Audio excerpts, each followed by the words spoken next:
The narrator recalls an obsession with resetting starting stats in games, a process known as a reset marathon. A question arises regarding the specific meaning of that term. The dark-haired man lies in a VR capsule, explaining that re-rolling involves forced game exits using the emergency button. In the game world of Graduate from the Academy by Luck, a red-haired warrior faces a monster, proving that starting stats are vital for survival. Headlines warn of fatal risks from excessive re-rolling, but the dark-haired man remains unconcerned by the news. A firm click sounds as he presses the red emergency button on his console. Electricity surges through the dark-haired man as he admits he has performed this reset over 10,000 times. A brown-haired woman slams her glass down, shouting a question about his sanity. She warns him that his actions could be lethal, but he dismisses her concerns with a smile. He explains his preference for high-damage muscular male characters, but she remains skeptical of his motives. The woman questions if he truly disregards a character's appearance as long as their combat power is high. Digital energy crackles as an ominous voice tells him that he brought this situation upon himself. The man reacts with intense shock as the digital interface around him begins to malfunction. The voice confirms that he has died despite the previous warnings given to him. Suddenly, a sharp gasp sounds as blue eyes fly open in a new body. A blonde girl sits up in a rustic bed, looking around the unfamiliar room in confusion. Sunlight streams through a window as she realizes with shock that she did not actually die. A system window for a tutorial event appears, startling the blonde girl as it announces a letter from her father. She focuses on a wrapped gift on the side table, wondering what her father has provided for her journey. The blonde girl smiles as she realizes she has been transported into the very game she used to play. She looks around the room with a look of stunned disbelief at her new reality. The small blonde girl reaches for the gift labeled from her father with a determined expression. She finds a note addressed to her by the name Okodi. She repeats the strange name with a look of deep skepticism. A sense of familiarity washes over her as she holds the red package in her hands. Realization hits her like a sudden bolt of lightning. She connects her previous boast about not dying to her new name and wonders about her identity. She scratches her head in frustration, lamenting her reincarnation into such a luck-based game after playing it for thousands of hours. Shaking her head, she reconsidered that luck might be better than games requiring brute strength. An infographic details that physical ability, brain power, and luck are all required to succeed in this world. She acknowledges that re-rolling was her only method to influence the outcomes of the game. The blonde girl attempts to summon game menus by shouting commands for saving, quitting, and status windows. She stands awkwardly in the quiet room, realizing there is no game interface in this reality. She collapses in despair, wishing she had been reincarnated as one of the muscular men she typically played. A memory surfaces of the brown-haired woman asking if a character's helpless appearance mattered. The blonde girl looks down, remembering that she had once agreed character appearance was irrelevant. She turns her attention to a large bag, identifying it as an allowance from her father. She notes how her current circumstances are following the game's established plot almost perfectly. The narration explains that the tutorial event involves a random assignment of the father's profession. Different cards represent possible roles like a farmer or hunter, which dictate the difficulty of the story. She understands that failure in this world results in a permanent death ending. Surviving in this environment requires an immense amount of initial good fortune. Nervous, the blonde girl bites her finger while contemplating the odds of her success. She prays that she has not been made an orphan as she reaches for the heavy bag. Her eyes widen with hope as she feels the unexpected weight of the container. A golden glow fills the room as she opens the bag to reveal a pile of coins. Stars appear in her eyes as she discovers 100 gold coins, confirming her father is a noble. She cheers with joy, realizing she has secured a ticket to a guaranteed happy ending. With a happy hum, she prepares to open the next gift on the table. A collection of expensive jewelry and artifacts appears, confirming her father's high status and incredible support. The blonde girl looks around, bewildered. Her attention is taken by a soft crinkle as she examines the contents. The blonde girl exclaims in surprise that she received 2 items. A document is dated for the day of the Academy entrance exam application. The blonde girl looks at the brief letter with skepticism, questioning if that is truly the extent of it. She sweats nervously while wondering if a normal father's letter should be so devoid of affection. Her expression brightens into a wide grin.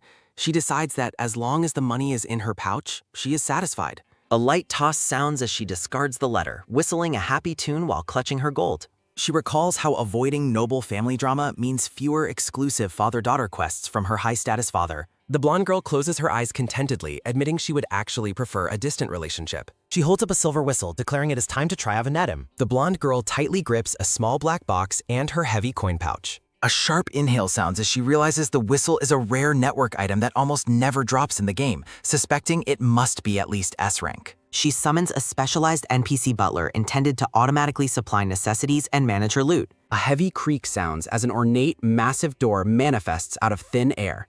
A firm thump of footsteps echoes as a man asks if he has been called. A tall, dark-haired man in a formal suit bows, addressing her as Miss while she stands holding the whistle that summoned him. The dark-haired butler stands tall, wearing a monocle and a thick mustache. The blonde girl looks at him with a calculating, curious smile. The dark-haired butler repeats his question, asking if she called for him. The blonde girl asks for his name, though she privately notes that he dresses like a proper butler, but something feels off. The dark-haired butler's eyes glow with a purple light as he introduces himself as Jonah Waihemhai, prompting her to think he looks more like a mafia member. She looks at his nameplate, Jonah Waihemhai, and realizes with shock that the naming choice is incredibly strange. The blonde girl is visibly shaken as she wonders if Jonah's name implies he is super dangerous. She sighs and rubs her forehead, remembering that this game is famous for its bizarre naming choices. The butler maintains a stoic, silent presence. Panicked, the blonde girl waves her hands and explains she only wanted a hand mirror.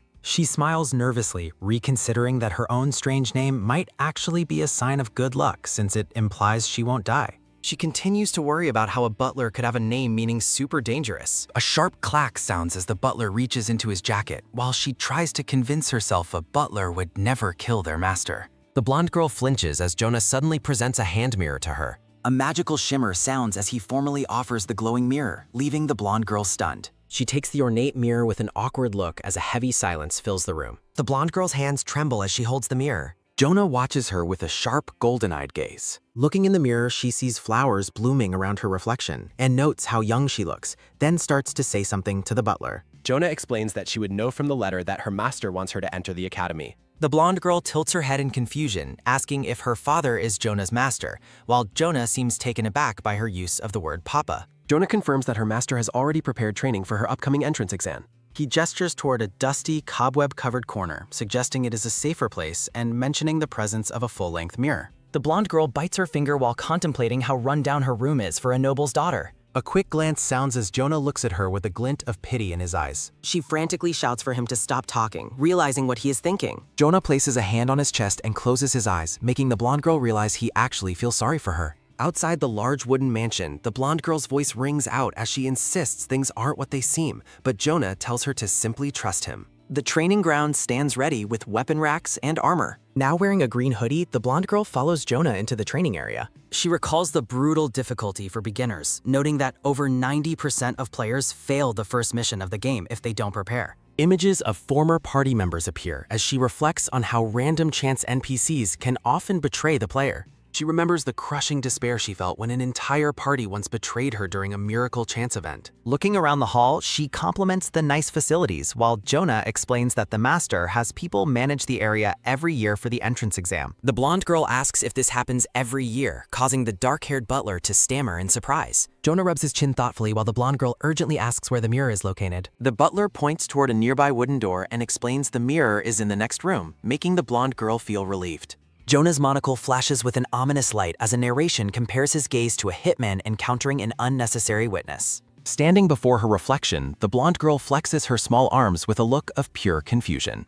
A system caption identifies her as a skinny kid, leaving the blonde girl feeling disappointed by her lack of muscle. She covers her face with her hand, noting that although she is small, her face is quite pretty. The blonde girl looks back at Jonah with a skeptical gaze, thinking that she truly is just a child now. Jonah suggests that she doesn't need to act so tough, noting her strange obsession with mirrors while she continues to examine herself. Frustrated, the blonde girl explains this is her first time as this character, but Jonah interrupts by suggesting they go eat. A happy tune sounds as the blonde girl skips toward the dining hall, while Jonah watches her with a silent, stoic expression. Jonah assumes she has never had a proper meal before, as a system window explains the game's collection feature. An infographic displays various potions and artifacts, explaining that a collection effect increases stats, skill levels, and item drop rates. The blonde girl thinks about how one can never have too many recipes as she happily heads toward the meal. Jonah promises to bring her food shortly as he moves through the quiet, sunlit hallway. Standing alone in the corridor, the blonde girl shouts with excitement. Narration notes that time is as valuable as gold before the entrance exam, while the blonde girl hums a tune and looks around. A sudden realization stops the blonde girl in her tracks as she looks toward the side of the room. She decides that she must level up her skills gradually to avoid bad luck, beginning to crawl across the floor. A system notification announces that she gained stealth experience for hiding under a table for over a minute. Successive pings sound as multiple system windows confirm she gained more stealth experience by hiding in a cabinet, under a chair, and behind a curtain. The blonde girl contemplates the necessity of raising her stealth early to avoid future elite bosses. Jonah peers into a wooden barrel and asks what she's doing, prompting her to awkwardly explain she is scouting hiding spots. A series of arrows point toward the embarrassed blonde girl as Jonah lifts her out of the barrel. She looks at Jonah and insists she isn't weird, but he remains silent before stating that no one said anything. A soft popping sound echoes as the blonde girl reacts with a look of surprise. A lavish spread of steak, bread, and vegetables appears as Jonah invites her to begin the meal. The blonde girl's eyes sparkle as she gleefully prepares the E. A loud munching sound fills the air as she aggressively stuffs a large piece of bread into her mouth. Jonah flinches in shock at her sudden, unrefined eating habits. Narration explains there is no time to savor the taste as her hand reaches for more food. The system details that eating 10 different common-grade dishes grants a collection bonus. Rapid chewing sounds as she devours a hot dog, deciding that eating fast is the most efficient way to gain bonuses. A satisfied hum sounds as she thinks about filling her cooking collection quickly, while Jonah stares at her with a bewildered look. Jonah sighs as the blonde girl continues to chew on her meal. Her eyes glow with determination as she announces her intention to begin basic strength training. The blonde girl wipes her mouth with a cloth, acknowledging that this is a growth opportunity reserved for the wealthy. She stands up and demands they go quickly, eager to begin her first training event. Now dressed in a tracksuit, the blonde girl stands on the training grounds with Jonah looming behind her. Jonah instructs her to run as many laps as possible on the track, assuring her that speed doesn't matter yet. The blonde girl assumes a running stance with a confident smirk. A sharp crackle of digital energy sounds as she suddenly clutches her head in pain, wondering what is happening. Jonah rushes to her side to ask if she is okay, and she dismisses it as a simple, quick headache. Jonah looks at her with concern as a system window formally announces the start of her first training event. A system message praises her decision to train properly rather than being a clueless newbie, reminding her it is a paid event. The blonde girl surprises Jonah by holding out a gold coin and a heavy pouch toward him. She remembers how regular players must work part-time jobs to afford such training while seeing a vision of a muscular man working. A light clink sounds as she offers the gold as a training fee, prompting Jonah to ask what she is doing. Jonah bows formally and explains that as her butler, he is not a private instructor and does not require payment. The blonde girl giggles while tucking her money away, while Jonah looks on with a completely flat, unimpressed expression. Crouching low, the blonde girl prepares herself to start before announcing her departure. Jonah watches her dash away with a thoughtful expression, wondering if she has ever experienced kindness that didn't come with strings attached. A steady rhythm of footfalls sounds as the blonde girl sprints across the track, while narration reflects on the harsh reality of a world without status windows, where only hard work reveals one's true abilities. Her breathing remains steady as another rhythmic step sounds, leading her to realize that her new body is surprisingly more resilient than she anticipated.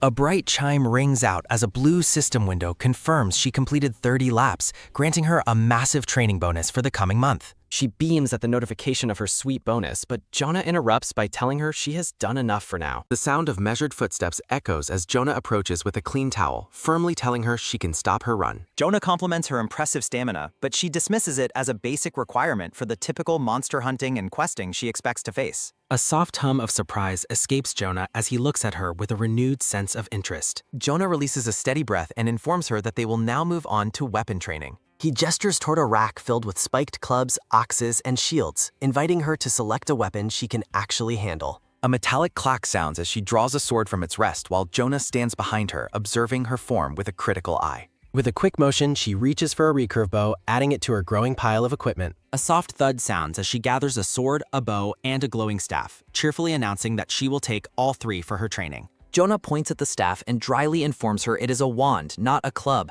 prompting her to give him a deadpan look while she confirms she knows exactly what it is. Jonah looks at her with a drop of sweat on his brow, asking with genuine curiosity if she actually knows how to use magical gear. A playful sparkle fills the air as she confidently confirms her experience with wands, while chibi versions of her and Jonah debate her history. She wears a smug grin, silently wondering if Jonah is simply overwhelmed by the raw talent she is displaying. The atmosphere suddenly shifts as Jonah leans in close, his gaze sharpening as he asks if she has ever worked dangerous street jobs involving blood or illicit medicine. Caught off guard, she looks away nervously and quickly denies ever having done such things. Jonah looms over her, demanding she answer him honestly, but she continues to frantically insist she is telling the truth. A sharp internal realization strikes her as she recalls the truth about her past experiences. She remembers a past life where she was so desperate for starting cash that she worked as a test subject for drug trials and blood donations. Jonah warns her that learning spells from mages on the street is a dangerous path, but she insists that she didn't actually learn magic that way. The scene softens with blooming flowers as Jonah asks the critical question of where she actually learned to handle a wand.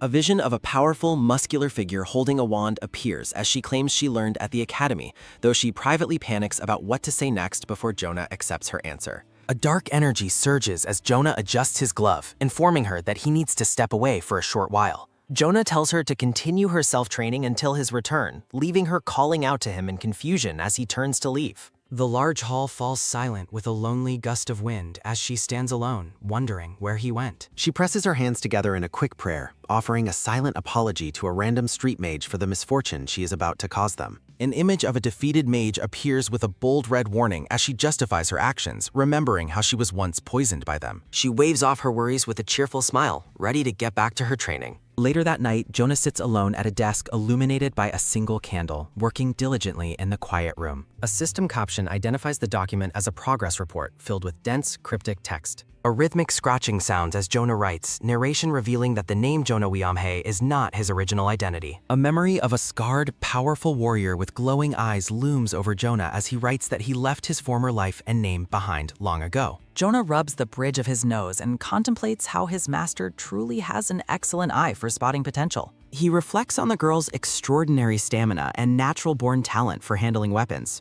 acknowledging that she is a true prodigy. A steady tapping sounds as he pauses his writing, lost in thought. Jonah admits her talent is undeniable, yet he remains troubled by something about her. He recalls finding her hiding inside the glass case of a grandfather clock during her stealth practice. A creak sounds as he remembers her perched high atop a grand chandelier, scouting the room. He thinks back to the moment he found her hiding inside a wooden barrel, where she awkwardly explained she was just checking hiding spots.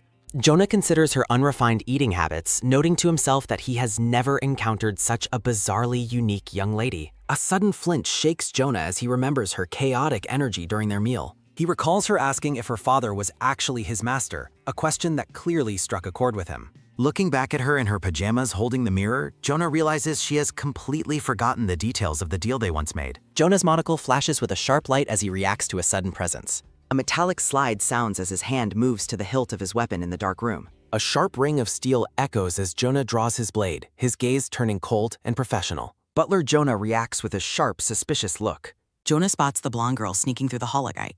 The blonde girl carefully navigates the town under the cover of darkness. Hidden in the shadows, Jonah watches her with growing confusion. Jonah asks what on earth she is doing while she mutters that it should be around here. A joyous shout rings out as her eyes light up upon finding a glowing blue object. Jonah privately wonders if she is simply trying to collect a pretty stone. She shocks him by suddenly shoving the small stone into her mouth. Jonah is paralyzed by a moment of pure, unfiltered horror. Jonah determines he has something important to report after witnessing her behavior. Jonah lunges forward with a panicked shout, startling the girl. Jonah frantically asks what she is doing right now while a muffled sound escapes her. Jonah orders her to spit it out immediately while she wonders where he appeared from. A deep, heavy gulp confirms that she has already swallowed the object. A system window confirms she used a stat stone to increase a random stat by 1. Information reveals that stat stones appear randomly and their exact locations change by chance. Jonah asks why she swallowed a rock, so she claims it is a secret while knowing NPCs cannot understand stat stones. She realizes Jonah likely thinks she has lost her mind and begun eating rocks at night. She decides this is her only explanation and offers a silent apology to Jonah. She dramatically declares that if she does not eat the stones, she will not be able to survive. Jonah remains frozen and speechless after her dramatic declaration. Jonah promises to provide her with more food starting tomorrow, which catches her by surprise. Jonah pleads with her to never fill her stomach with rocks again, and she agrees to try. She privately resolves to just eat them secretly whenever the butler is not around. Jonah suggests they head back now, and she cheerfully agrees to go. She realizes she will need more secret nighttime training to sneak out effectively. Walking back, she focuses on her need to improve her stealth and balance skills. Jonah worries her mental issues will make her struggle with people while she wonders about his expression. Jonah decides he must request an assassin instructor for her sake. The blonde girl sits at the table and wonders what is happening during her meal. She asks why she is so tired lately while Jonah watches her with a sharp glint in his eye. She exerts a great deal of effort just to use her fork. The ceramic plate suddenly shatters under the sheer force of her movements. She stares at the broken dish in a state of absolute disbelief. Jonah clears the table while she confirms she is okay and wonders what is happening to her body. She wonders if she is actually much stronger than she initially thought. Jonah remarks that she is frail, leaving her completely stunned. Jonah explains that she is frail because she cannot control her body, which leaves her confused.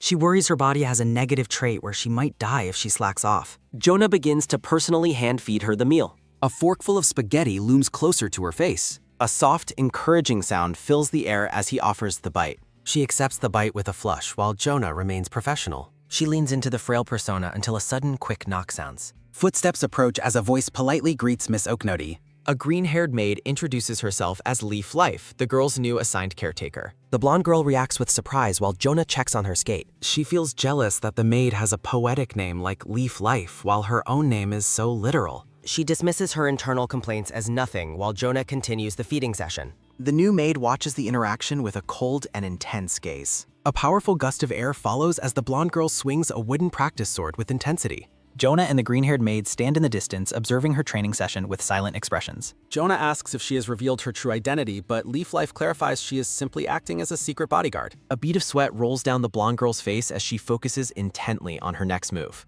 Leaf Life reflects on the girl's pure intuition, recalling her own past as an assassin known as Reaped Life. A warm glow surrounds a memory of a younger Leaf Life being taken in by her master. She remembers her former life as a deadly warrior, her name meaning both taken in and taking down enemies.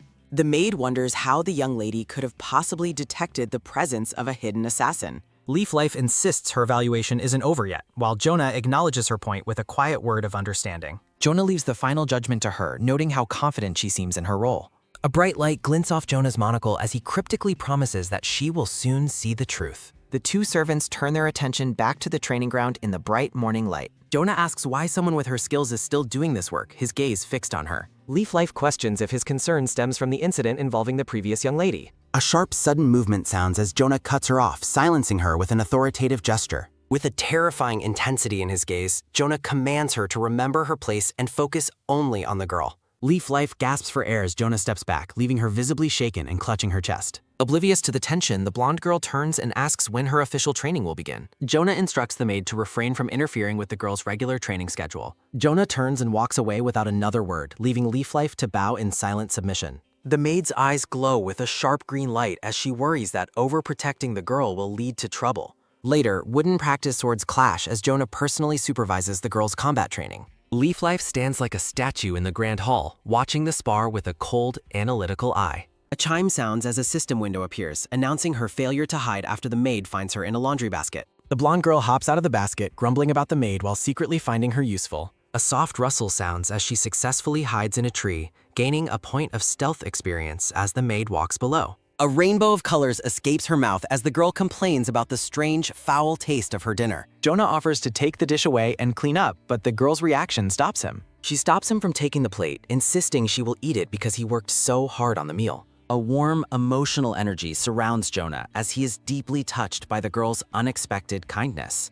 Despite the shivering taste, she continues to eat while Jonah watches her with a strange expression. A chime sounds as she gains poison resistance experience, making her wonder if she was actually being poisoned. Later, Jonah and Leaf Life speak in hushed tones, whispering about the young lady's progress. Leaf Life approaches with a gentle smile, offering a strawberry candy to help cleanse the girl's palate. The girl's eyes sparkle as the maid offers a grape candy as well, creating a cheerful atmosphere. The girl cheers with excitement after the maid promises to bake a batch of special cookies for her later. A dark, smug aura surrounds the girl as she privately gloats about tricking the maid into increasing her food collection rate. Leaf Life is impressed by the girl's 30 poison identification rate, noting she knowingly ate the poisoned meal. A sharp exclamation sounds as Jonah reacts to the news, realizing the girl survived countless poisonings in the streets. Jonah reflects on the city's nasty criminals, suspecting another organization is moving in on their territory. Jonah's gaze turns murderous as he orders Leaf Life to investigate and wipe out any hostile group she finds. The scene shifts to the manor at night under a full moon, with title text floating in the starry sky. A soft creak sounds as the girl peeks out of her door, checking to see if the coast is clear. She steps into the hallway, puzzled by the fact that no one seems to be watching her for once. Moving with practiced ease, she sneaks through the darkened corridors of the mansion. She wears a confident, smug grin, congratulating herself on her professional-level stealth skills. A rhythmic tapping of footsteps sounds as she walks through the quiet cobblestone streets of the city. A sudden, heavy thud sounds as she finds a pile of bodies lying in the shadows, leaving her horrified. She carefully navigates through the dark street, surrounded by signs of a violent struggle. A metallic clink sounds as she discovers a massive pile of gold bars, her eyes widening in disbelief. Examining the aftermath, she observes that the attackers weren't motivated by money and worries about the arrival of an unfamiliar, ominous event. She decides to head home. The moon shines over the mansion. Back inside her room, a soft, relieved sigh escapes her as she leans against the closed door. A sudden, bright flash startles her, and she let out a panicked shout in response to the surprise. The green-haired maid smiles chubby. Leaf Life asks why she is out so late, so the girl nervously stammers that she was just taking a walk before the maid leans in close. The maid notes she smells of blood, prompting the girl to frantically clarify she didn't kill anyone and that they were dead when she arrived, until Leaf Life leads her away with a smile. She lies in bed, completely baffled by the situation. A soft flame flickers as the maid lights a candle, causing the confused girl to whisper her name. Leaf Life claims she merely had a bad dream, which only leaves the young lady feeling more bewildered. As the maid encourages her to sleep easy, the girl feels as though she inhaled sleep gas and wonders if the night's events were truly just a nightmare. Her blue eyes slowly drift shut. Watching her sleep, Leaf Life privately admits her frustration at allowing herself to be followed while the young lady rests. She mutters that Jonah was right. Information reveals that Miss Ochnady possesses the perfect qualities to become a lethal assassin. Leaf Life giggles softly to herself, deciding that the girl requires a very special type of training. A system window chimes to announce that the official training period has concluded. As she eats her pasta, a narration confirms that a full month of intensive training has finally finished. A chime sounds as her boosted training efficiency returns to normal, making the past month feel incredibly tough. Glowing with a faint blue aura, she wonders if she has actually become quite strong. While she eats, Jonah addresses her as Miss Ochnady as she resolves not to let anyone at the academy look down on her skills. Narrations explain that the academy gathers the world's greatest talents and is open to anyone under 20.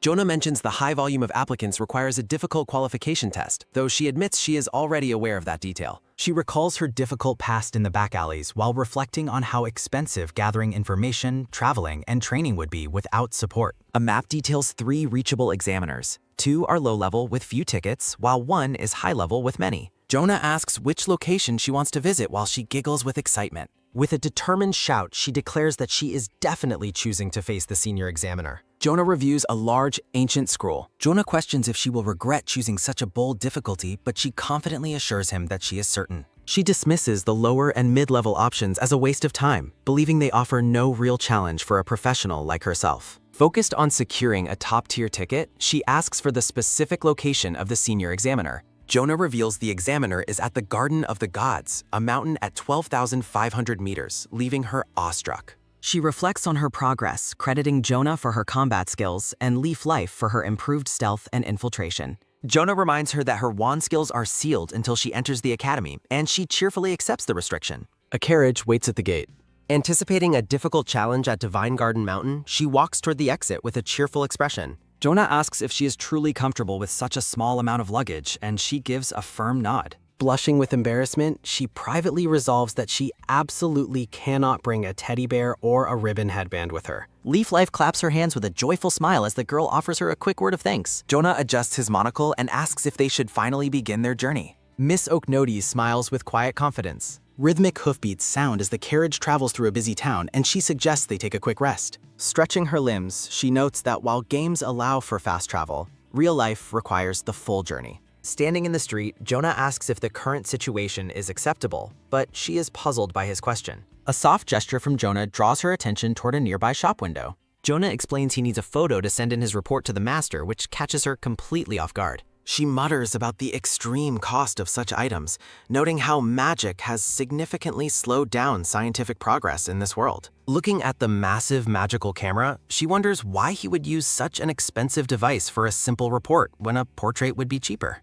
Jonah covers a subtle, polite cough. Close-up of a frilly pink dress being held up. The blonde girl groans after receiving a sharp tap to the head. Jonah and Leaf Life persuade the young lady to wear the outfit just once. A soft tap sounds as she steps forward in a small pink shoe. Glowing with embarrassment, Miss Ochnady begrudgingly wears the frilly dress. A bell rings as they enter the shop and receive a warm welcome. Surprised by the visitors, the shopkeeper looks up from his work. The shopkeeper asks if they are visiting for a family photograph. Jonah requests a quick session while the young lady remains visibly flustered. A moment of silence passes as the photo is taken. A chime sounds as she examines the photo, finding the experience quite strange. A wandering minstrel plays a harp, introducing his next song. The musician dedicated his performance to the blonde girl, much to her surprise. With a wink, the minstrel announces his song titled The Girl with White Skin. Jonah and Leaflife emit a terrifying aura, leaving the girl shivering in fear. The horses stop as they reach their destination. The carriage halts as they finally arrive. Narration describes the age requirements for examiners at the Garden of the Gods. Overwhelmed by the massive crowd, the blonde girl wonders if everyone is testing. The minstrel reappears, noting the popularity of the ticket exams while she groans. She questions why he is present despite his age, and he admits he came to watch. The minstrel kneels, confirming his intentions to the blonde girl. A close-up reveals the musician's greasy and overconfident expression. Jonah and Leaflife loom menacingly as the minstrel offers his support to the girl. Sporting a fresh black eye, the musician decides to head inside first. He skips away while wishing the young lady glory on her path. The blonde girl questions Leaflife's sudden departure as the maid turns away. Leaflife calmly explains she has a task to attend to. Worried about being separated, the girl asks to stick together. She clings to Jonah's sleeve, prompting a jealous mutter from the shadows. Jonah warns her against befriending minstrels while the maid leads her way. Jonah scolds her for being too affectionate, causing her to pout. Offended by his remark, the young lady reacts with sudden anger. Jonah threatens to limit her social life if she continues to act out. A sharp exclamation sounds as she reminds him he won't be around forever. She grumbles about the situation while observing the incredibly long entrance exam line. A wooden sign marks the waiting area for the academy entrance exam. Jonah hands the young lady her official number slip for the test. Jonah offers to wait in line for a week, but she flatly refuses. She finds the idea of waiting a week unacceptable, leaving her guardians puzzled. Determined to find a faster way, the blonde girl refuses to wait. A heavy thud sounds as a man sets a table down, inviting everyone to an arm wrestling contest. The man declares the prize is a waiting slip from anyone ahead her. A loud clamor sounds as the crowd rushes to challenge the small girl. A chime sounds as a system window initiates an arm wrestling event. The system notes that winning this match will be an easy feat. She recognizes the event as a typical player-initiated quest. Smiling smugly, she accepts the challenge as a man slams his hand down. Jonah acts as the referee, preparing to start the first match. The signal sounds to begin the contest. Miss Oaknody effortlessly holds her own as a large, muscular man struggles with all his might in their arm wrestling match. A heavy thud echoes as the man's hand is slammed onto the table, marking his swift defeat. The surrounding crowd gasps in total shock at the sight of the small girl's overwhelming power. With a confident smirk, Miss Oaknody points to the next person in line and signals for them to step up. She continues her winning streak, beating another challenger who clutches his aching hand as she calls for the next opponent. Another loud crack sounds as she pins yet another hand to the table and demands the next challenger. Men in the crowd begin to weep and tremble, unable to fathom how a young lady is so impossibly strong. Standing alone at the table, she asks if there are any other challengers while the crowd shivers in fear. Narration notes her completion of various training challenges as Jonah and Leaflife offer her their silent applause. A graph illustrates how her statistics have climbed significantly higher through her dedicated efforts. Over the past 30 days, her grueling sessions in swordsmanship, archery, and martial arts have all contributed to her massive strength gains. She reflects on earning specialized titles for her destruction of training equipment as her determination burns brightly. Shouting with triumphant energy, she celebrates her newly estimated strength level reaching 29. While the crowd whispers about her being a rich young lady, she privately gloats about her optimized combat build. A local man claps his hands together, announcing that only 10 seconds remain for anyone to place their final bets. Gamblers rush forward to place their bets, with some backing the young lady and others betting against her. The sound of coins clinking fills the air as a massive bag of gold is presented to the boss. Looking at his lucky charm, the bookie laughs heartily at the successful betting session. Miss Oaknody approaches the bookie with a bright smile, suggesting they split the profits equally. Her expression turns dark and menacing as she threatens to report him to the local lord for using a young girl for gambling. The terrified bookie collapses in tears while Jonah and Leaflife continue to clap for their young mistress. A mysterious, dark silhouette stands out among the dense crowd of applicants gathered in the valley. A digital chime sounds as a system notification appears before Miss Oaknody, catching her off guard. She and her companions look around in confusion, searching for the unidentified individual mentioned by the system. Miss Oaknody stands with a serious gaze as debris floats through the air around her. Jonah and Leaflife maintain their composed, slightly bored expressions as they wait with the girl. A lonely wind whistles through the empty clearing as she whines about the wait being endless. Jonah suggests she may have shown off too much strength the previous day, causing her to pout with a tear in her eye. Their conversation is interrupted by a sudden movement that causes Jonah and the girl to look up in surprise. The nearby crowd is stirred into a frenzy as they notice a formidable new challenger approaching the area. A wide, toothy grin appears on a furry face as someone calls out for attention. A massive, muscular monkey man looms over them, asking if the young lady wants to go around with him. He offers her a gold coin if she can win, but she covers her ears and refuses to acknowledge him while the crowd boos. She flatly refuses to arm wrestle the beast, questioning who would ever be crazy enough to challenge such a monster. Narration suggests her strength stat would need to be over 40 to handle the monkey man's bulging muscles. Jonah steps forward and tells the monkey man that the size difference between them and the miss is far too great. The monkey man admits he is impressed that such a tiny girl managed to throw around all those other opponents. A tense aura of power flares between Jonah and the monkey man as they negotiate betting their slip numbers and cash. The large monkey man scratches his chin thoughtfully as he considers the proposal. He turns away to head back into the crowd as Miss Oknoti peeks out from behind Jonah's back. The monkey man approaches a young boy in the crowd, asking him what he thinks about the situation. He holds a single, gleaming gold coin in his large palm, drawing the boy's attention. His hands move in a rapid blur as he performs a shell game, watched closely by the Miss and her guardians. The monkey man presents his closed fists and challenges the young boy to guess which one holds the coin. A loud thud sounds as the boy picks a hand, only to find it completely empty. The monkey man laughs at his successful trick while Miss Oknoti realizes exactly how he did it. She rushes back to the bookie from earlier, shouting that she has a different kind of bet in mind. With a mischievous grin, Miss Oknoti holds up a gold coin of her own to propose the new game. She successfully tricks a girl in the crowd with the same sleight of hand, leaving the observer shocked and confused. A man watching from the shadows notes to himself that the young blonde girl is truly amazing. Miss Oknoti realizes that the entry barrier for the contest has dropped significantly, allowing anyone to join the gold coin game regardless of their strength. A bystander is amazed by Giselle's calm attitude even after he lost his position in the long queue. A formal title reveals that Giselle is a professional ticket hunter. The monkey man is impressed by the girl's speed and strength, but she dismissively tells him he is even slower than the gray-haired merchant. A loud shout sounds as the innkeeper announces group reservations and invites several applicants to enter the building. Jonah and Leaf Life offer a thumbs up and a silent clap to show their support for their young mistress. The trio celebrates successfully beating the massive waiting line in only 2 days. While Miss Oknity eats her oatmeal, Jonah asks why she only orders one specific dish, and she explains it is a local specialty. Her quiet meal is interrupted by a mysterious figure approaching the table from behind. A quick step sounds as the bard arrives and asks if they also managed to secure a spot inside. The bard laughs while explaining that he managed to gain entry immediately the previous day. With a wink, he clarifies that he entered the establishment as a performer rather than a guest. A melodic chime sounds as he strums a chord, surrounded by glowing musical notes. Jonah quickly tells the girl to keep her thoughts to herself before she can insult the bard's supposedly low-ranking profession. The bard asks if the three of them are visiting specifically for the ticket examination. He leans in to whisper that the examiner comes down to the first floor every hour throughout the day. Miss Oknity suspects a hidden hint lies within the examiner's routine, wondering how the bard discovered the information so quickly. With a cheerful laugh, the musician says he is heading off and skips away. A series of quick taps sound as the bard runs through the village under the moonlight. Lord Michael, the senior examiner, reveals himself while musing that he has found an interesting gem among the applicants. Michael grumbles that the inn has no real food worth eating as he looks over the menu.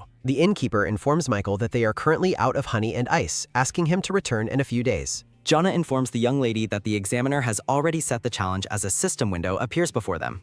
A blue notification explains that the repetitive dialogue about running out of ingredients is the key hint for the exam. Miss Oknoti studies the information with a serious expression, preparing for the next step of the quest. She tells her companions not to worry because she already has a clever plan in mind. Narration explains the specific altitudes and mountain layers where the required honey and ice must be harvested. A vision of the frozen peaks illustrates the harsh conditions where the ice is located. The blonde girl questions why anyone would choose such a difficult and time-consuming path to pass the exam. The monkey man asks if catching a monster from the 4th layer will count toward his reward. The crowd murmurs as the beast man heads out alone, leaving everyone to wonder if he is crazy for attempting the challenge without a team. A sharp top sounds as Giselle approaches the girl and asks which ingredient she plans to hunt. She smiles and says she isn't aiming for anything specific while Jonah looms menacingly behind her. With a mischievous look, she asks who said there was only one way to pass the test. Giselle mentions her unconventional attitude as she asks if he is a coward himself. The merchant smiles broadly, stating he has his own unique methods for getting what he wants. The scene shifts as 2 days pass at the busy inn. A heavy rattle sounds as carts arrive, delivering all the items that Giselle had previously requested.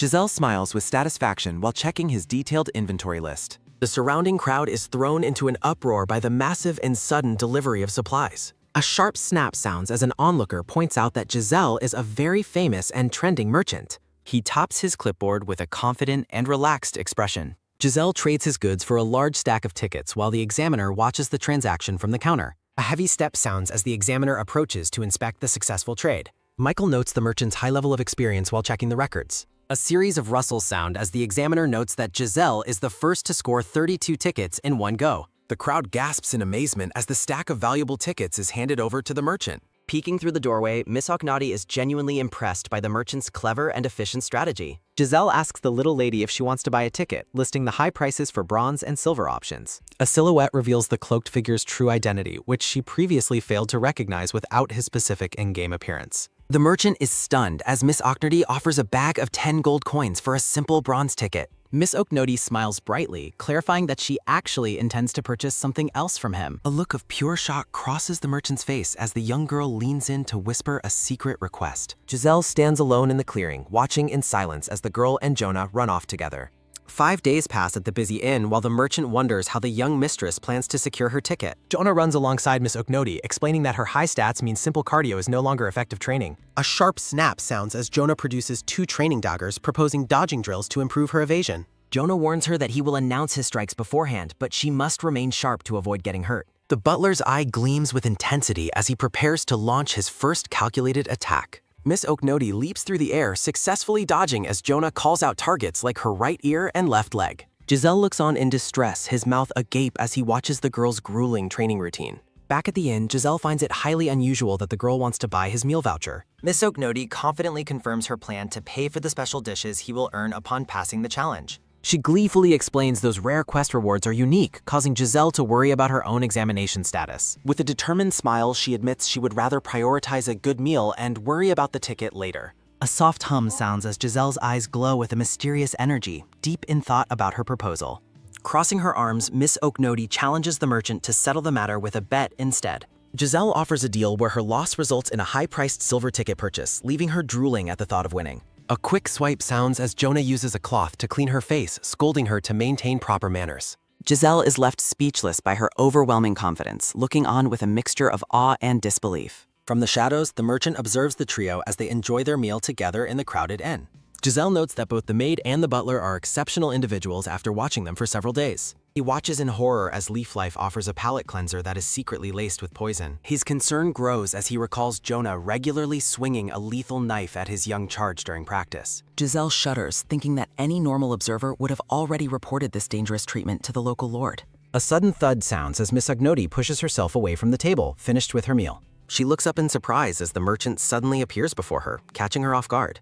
Giselle smiles warmly, stating he has seen enough of her daily struggles to survive her companion's training. He places a hand on his chest, promising to personally ensure she finds a way to survive the coming trials. Miss Oknoti asks if she is being recruited while a dark, menacing aura flares from Jonah behind her. Power clashes between the two men as Jonah flatly rejects the offer, though Giselle tells her to keep it in mind. The merchant realizes that a large portion of the people gathered in the common room are actually under his employ. Waving her hands, Miss Oknoti calls for an end to the confrontation and thanks him for the offer. Giselle walks away, leaving a final reminder that he is an adult willing to help her through any rough patches. At the front counter, the innkeeper informs a group of adventurers that they have already collected enough ingredients. A heavy step sounds as the monkey man slams a bag of thornvine monster sap onto the counter. The innkeeper leans over to inspect the contents, checking if there is enough sap to prepare a full serving. Lord Michael sits nearby, silently observing the transaction with a bored and disinterested expression. The monkey man laughs loudly at Miss Oknoti, mocking her for still being stuck at the inn without a ticket.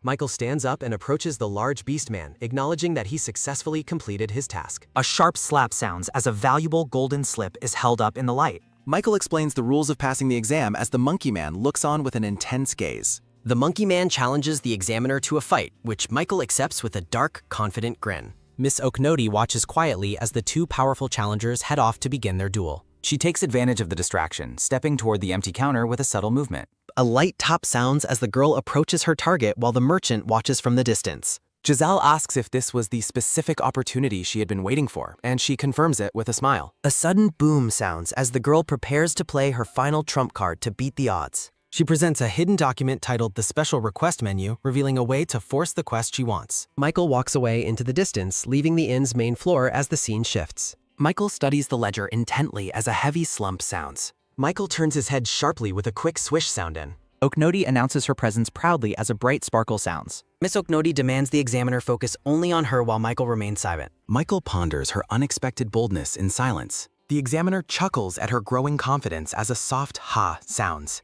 Narration wonders about the true value of the girl everyone is fighting over. Miss Oknoti smiles with pure joy. A tense moment passes as Michael's arm is firmly restrained. At sunset, Michael prepares for his duel with Oknoti. Narration notes her bold talent as the girl stretches with a long stretch sounding. Michael smirks about her early bedtime while Oknoti yawns and explains it helps her grow. Michael approaches with a wooden sword, noting he has waited 5 whole days for this menu as a quick clack sounds. Michael draws his weapon, warning the girl that passing won't be easy as a swift whoosh sounds. Miss Oknoti offers a knowing smile while narration details the extreme difficulty of the 5th tier. Michael stares with intense focus. Onlookers question her arrogance in attempting a challenge even beastmen could not pass. A wooden sword is gripped firmly as a sharp clack sounds. Miss Oknoti swings her blade with a quick woof sounding. Their wooden swords clash violently as a sharp clack sounds. Michael welcomes the cross of blades to test her true skill as a metallic cling sounds. The examiner gives a dark smirk with a soft huh sounding. Michael warns that it is too late for regrets as a low boom sounds. The duel continues under the dying light of the sun as a whistling whoosh sounds. Michael lunges forward with a sudden gash. A heavy foot slams down with a loud thump.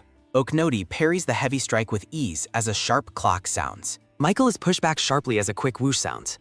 A massive swing creates a shockwave with a loud whoosh sounding. She counterattacks with surprising speed as a quick swish sounds. Michael is knocked backward by the force as a heavy thud sounds. Michael smirks and admires her controlled talent, wondering if she belongs to an elite assassination clan. The examiner analyzes her multifaceted skills, noting she could easily handle the 4th tier. Michael declares she has passed, leaving the girl shocked by the sudden conclusion. Miss Oknoti pouts about holding back her wand magic and tier 5 skills. Michael presents a glowing platinum ticket as a soft rustle sounds and Oknoti gasps. Michael praises her success in all areas, especially her impressive strategy with the special menu. She laughs awkwardly and thanks him for the recognition. Michael offers a sudden choice that catches her off guard with a quick whoosh sounding. He giggles while proposing a ticket trade as narration notes the rarity of iron and bronze tickets. Michael lists the market prices while Oknoti recalls his earlier price gouging. Oknoti firmly chooses the platinum ticket, causing Michael to react with amusement. Miss Oknoti huffs, realizing he is testing her resolve and noting her own financial independence. Michael searches his pockets one last time as a soft rustle sounds. Michael hands over ticket number 15, explaining that lower numbers represent significantly higher value. Oknoti admires the high-value ticket in her hand. Michael explains the ticket details as the girl offers a loud cheer. She suddenly stops as a quick jerk sounds. Michael turns back and asks for her name. Miss Oknoti smiles with a warm beam. Michael looks back at the fading sunset, muttering Oknoti's name and hoping she grows into a talent worth crossing swords with in 10 years. A wooden sword hits the ground as a sharp clatter sounds. Michael reflects on returning to another dull day. Leaf Life prepares the luggage while Oknoti waves goodbye to the staff. Oknoti stands alone in the room. Giselle approaches the girl, praising her impressive performance. The merchant greets her with a friendly smile. Giselle admits she won the bet as she holds her prize high. Giselle asks if she understands the difference between the various tickets. Oknoti ponders the game logic where tickets were based on luck, noting that low digits were unheard of. Giselle explains that even a silver ticket guarantees entrance to the exam. Narration suggests the girl must be the product of a noble family's careful upbringing. Narration describes the abuse children suffer from families desperate to get them into top academies. Giselle asks for her family name, but the girl admits she doesn't know it. The merchant is stunned by her lack of family knowledge. Giselle questions her about social debuts and tea parties, though she only cares about the food served there. The merchant realizes this is not a normal noble family as a cold sweat sounds. Giselle worries she was sacrificed for family glory while the girl looks on with curiosity. Giselle announces he has made up his mind. The merchant dramatically declares he is taking the exam too. Oknoti looks skeptical about this new Merchant Academy enrollment event that never existed in the original game. Narration highlights Giselle as a hidden character who successfully hit a rare 0.1% chance. Oknoti notes that he is accepting the result gracefully, like a middle-aged man following a dream. She gives him a thumbs up and wishes a look. Oknoti cheers him on while Giselle is overcome by a dark, frustrated aura. Giselle wonders about his feelings after deciding to protect the girl. The merchant clenches his fist, annoyed by the girl's attitude. A sudden boom sounds as the girl looks at a glowing ticket. Oknoti asks what kind of ticket she is holding. Narration explains that transport is usually limited to carriage or ship. Jonah prepares to explain the situation while adjusting his monocle. A massive vessel appears as Jonah reveals the ticket is actually for an airship. Aknoti is shocked by the mention of an airship. Jonah mentions it was the last ticket he could secure as Giselle pays an official nearby. Giselle happily notes it is time to board the airship. Oknoti asks why there are 2 tickets as Leaf Life watches silently from behind. A magnificent airship rests at the port with a loud roar sounding. The girl is amazed by the sight of the vessel. Oknoti asks Jonah the price of the ticket, and he confirms it costs 10 gold coins. Jonah explains the master gave it as a reward, but the girl reacts with total shock. Oknoti is dazed by the high cost of the silver tippet. She asks for her father's name, but Jonah says she will find out when the time is right. Giselle wonders if it is normal to not know a father's name. Giselle suggests they enjoy the trip as exam buddies, causing Leaf Life to scoff.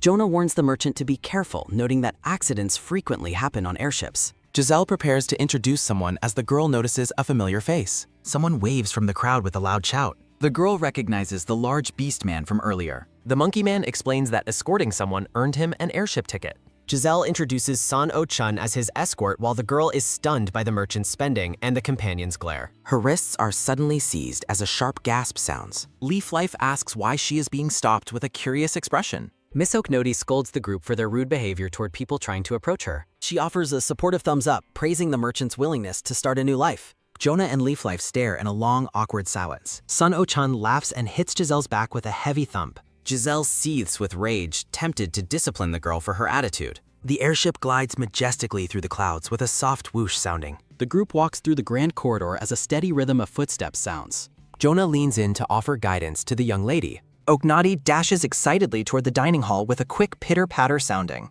She reaches into her pocket as a soft rustle sounds. She checks her notebook, annoyed that she can't access her full status grade. Narration notes the massive amount of information she has organized separately. She marvels at the lavish buffet spread as a loud wow sounds. The girl stretches her arms in excitement as a soft rustle sounds. She declares the feast to be a total paradise. Miss Oknoti stuffs her face with cookies as a quick munch sounds. Jonah asks if she is only eating cookies, which she quickly confirms. She pauses to consider the exact definition of a single serving. San O-chun walks by with a mountain of meat, mocking her small appetite. The beast man presents a plate of steaks, demonstrating the proper way to feast. A sudden realization strikes as a digital chime sounds. She smiles broadly, deciding to eat like a normal person to complete her log. The girl sits back at the table with a contented look. System windows pop up as she adds mushroom soup, crab avocado, and salmon sushi to her collection. A melon entry is added to her food log with a bright chime sounding. San O-chun praises her growing appetite as she works through the fruit.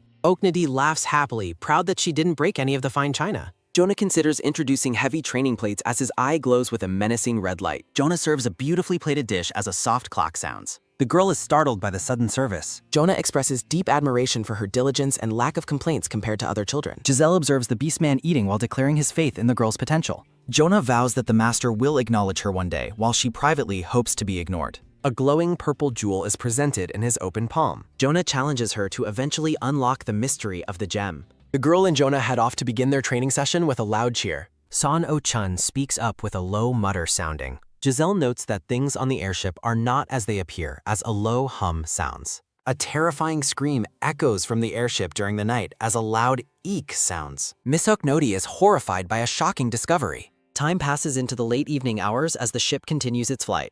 The girl and her maid are devastated to find the Sky Buffet has closed for the day. Leaf Life suggests visiting a separate evening restaurant to save the night. Oknoti accepts the offer with renewed vigor. A waiter presents a menu at the high-end establishment as a soft rustle sounds. Leaf Life leaves to find more facilities while the girl feels a pang of guilt. Oknoti is shocked by the high prices until Jonah reassures her that the master's funds are available. Jonah confirms that her expensive meal is a reward for her platinum ticket success. Jonah conveys the master's expectations for her growth, leaving Oknoti puzzled by the sudden pressure. Oknoti asks if he'll stay if she fails to improve, causing Jonah to react with a sharp jerk sounding as he remains silent. Jonah dismisses the possibility of her failure as they sit in the dining hall while Oknoti questions his certainty. Jonah adjusts his monocle with a soft clack sounding while revealing the master's extensive sponsorship of other children. Okniti's hand strikes the table with a firm thud, sounding as Jonah explains the master's tendency to ignore those without talent. Oknoti shifts the focus to Jonah's personal feelings, but the butler turns away into a long, heavy silence. A strong breeze blows across the airship deck with a sharp whoosh sounding near the storage barrels. Oknoti swings a wooden sword with a quick swish sounding, looking determined despite the physical strain. Leaf Life watches silently from the shadows as the girl continues her rigorous training. The maid calls out to her young lady, causing Oknoti to flinch with a sudden jerk sounding. Leaf Life asks if there was a conflict with the butler, making Oknoti realize her inner frustration is clearly visible. Oknoti reflects on being ignored for days by the butler, noting how easy it is to notice his distance. Oknoti crouches down with a soft rustle sounding while regretting her own childish questions. Oknoti admits she felt hurt, her hand clenching her chest with a tight squeeze sounding as she reveals her true feelings. The girl confesses she wanted a promise of eternal companionship, which leaves Leaf Life stunned. Oknoti assumes Leaf Life is bound only by professional duty, and the maid bows while confirming she follows the master's orders. Oknoti feels isolated, wondering if anyone in the world is truly on her side. Leaf Life speaks of flowers wilting and the inevitability of goodbyes as the scene shifts. The maid kneels before the girl with a soft rustle sounding to get on her level. Leaf Life smiles warmly while expressing her deep hope for Oknoti's ultimate success. Oknoti is overwhelmed with emotion, her eyes shimmering with unshed tears. A jar filled with colorful candies is presented with a soft clink sounding. Leaf Life promises to stay by her side until every single candy in the jar is gone. Oknoti asks about the possibility of being called home, but Leaf Life dismisses the order with a defiant attitude. Oknoti lunges into a tight hug with a sudden rush sounding, finally letting her guard down. Oknoti expresses her gratitude and Leaf Life reciprocates the warm embrace with a soft rustle sounding. Oknoti pulls back while blushing, trying to hide her embarrassment after the emotional outburst. The girl acts tough again, claiming she is feeling generous enough to let the maid's behavior slide. Oknoti stands tall and shouts the maid's name to get her attention. Oknoti suddenly demands to be taken to the casino, leaving Leaf Life looking completely baffled. Oknoti stands ready for her next big venture with a look of intense focus. A sign for a restricted kid zone appears, emphasizing that height is a major factor on the ship. Oknoti is overcome with rage and frustration regarding the ship's restrictive policies. She smirks while planning to use her secret money-making strategy to solve her financial problems. Oknoti's dream of being a high roller is cut short as she imagines showering Jonah in cash. Leaf Life explains the strict age and height prohibitions, striking Oknoti with a sharp zing sounding. Leaf Life declares she will devise a better plan to help the girl. The maid tells her to wait in a safe area, leaving Oknoti to fume in silent frustration. Oknoti looks around with a confused expression as she finds herself in an unfamiliar room. A height chart shaped like a giraffe mocks her small stature in the play area. Oknoti's curiosity as a former pro gamer is piqued by the new environment. She runs toward a noise with a quick pitter-patter sounding to investigate.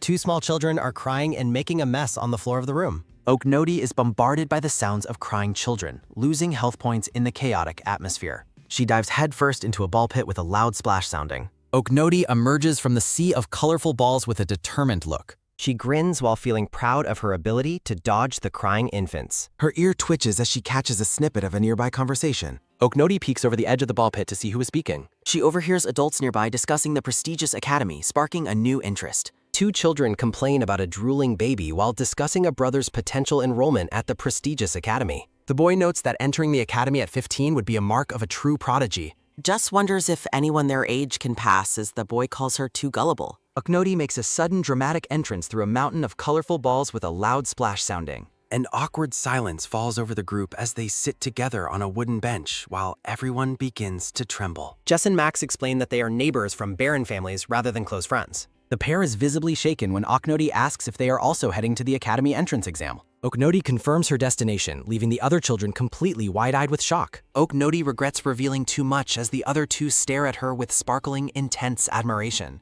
The baby grabs for Oknoti with a soft rustle sounding as the boy quickly apologizes for the child's behavior. Oknoti offers to help hold the restless baby, much to the boy's relief. Jess marvels at Oknoti's maturity, while the girl privately considers herself to be an adult in a child's body. The baby holds up a bright green ball with a curious gurgle sounding. Oknoti realizes the specific ball the baby is holding is significantly heavier than the others. She examines the glowing sphere, her curiosity fully piqued by its unusual weight. Oknoti observes a muscular attendant in a fairy costume and decides to swallow the mysterious stone to see what happens. A violent aura of flame erupts from Oknoti as she realizes she was right about the stone's power. A frantic shout for Oknoti echoes through the play area as the girl's expression becomes a blank mask.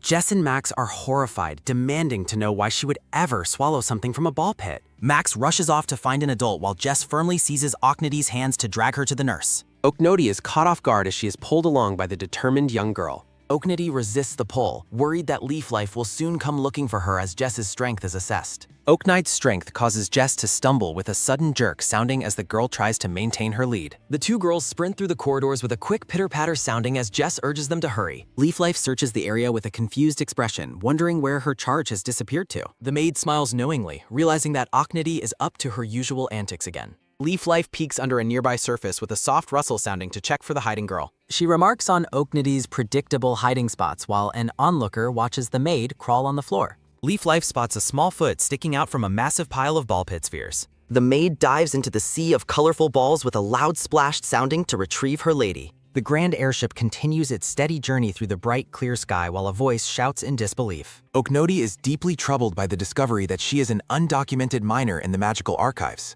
An official suggests a technical glitch might be the cause, while Oknoti sweats over her lack of registration. Jess whispers to Oknoti about her status, while Oknoti admits she was never told about such magical requirements. A physical description of Oknoti is broadcast as the girl realizes her maid is actively searching for her. A firm hand claps onto Oknoti's shoulder as a loud shout of her name startles the pair. Jess warns Oknoti that not being registered is a sign that her family is far from normal. Oknoti remains unbothered, valuing the support and intense training she receives regardless of her legal status. She considers her current benefactor to be the best father figure she has ever encountered. Oknoti describes her brutal training regimen, which prompts a terrified Jess to suggest they run away together immediately. Jess drags Oknoti away from the perceived danger with a sudden rush sounding. The nurses try to calm the children with candy while they wait for a guardian to arrive. Oknoti innocently asks about the candy flavor while Jess prepares a hidden weapon with a soft clack sounding. Jess suddenly brandishes a firearm, leaving Oknoti completely frozen with shock. The nurses are left wailing in confusion as Jess pulls Oknoti toward the exit with a quick pitter-patter sounding. Oknoti cries comically while being dragged along, questioning the legality of their escape. Jess is completely out of breath while Oknoti stands perfectly fine, unaffected by the physical exertion. Jess points out an emergency escape pod as a way to flee the airship once and for all. Oknoti scratches her cheek, admitting she was only playing along with the girl's dramatic rescue attempt. A series of system windows announce that Oknoti has earned significant experience points in stealth, infiltration, and daring. Jonah discovers the girls and asks if they had fun, causing a tense atmosphere to descend over the corridor. Jess tries to protest while Oknoti realizes her daring escape attempt has been completely thwarted by the butler. Narrative text explains that international magic can register anyone over 5, making any avoidance of the process appear highly suspicious. Jonah looks down with a stern gaze while noting that hiding a child's identity usually implies sinister motives. Jess begs Oknoti not to go as the butler leads her away from the restricted area of the ship. Jess tells Oknoti she doesn't have to live for others, causing the girl to flinch with a sudden startle sounding. Oknoti stops to thank Jess, calling the other girl her first true friend with a sincere and warm expression. The girl takes Jess's hands in hers to share a final, honest truth before they are forced to part ways. Oknoti reveals her firm intention to enroll in the prestigious academy despite her current lack of legal registration. A look of unwavering determination settles on the young girl's face as the scene shifts. Jess is moved to tears by the farewell as she gazes sadly at Oknoti. Oknoti bids Jess a final goodbye while gently releasing her hands with a soft rustle sounding. Oknoti turns to follow Jonah, signaling that she is ready to face whatever consequences await her at the end of the hall. Oknoti reaches out to Jonah while noting that the maid must be very worried about her long disappearance. Jonah closes his eyes while dismissing any further questions or explanations regarding the recent commotion in the medical wing. Oknoti shrugs dismissively while claiming the entire escape was just a prank and mocking the guard's perceived incompetence. The butler and the girl hold hands as the narrative reflects on the strange path they now walk together. Jonah leads the way toward the exit as Oknoti follows with a bright, compliant response.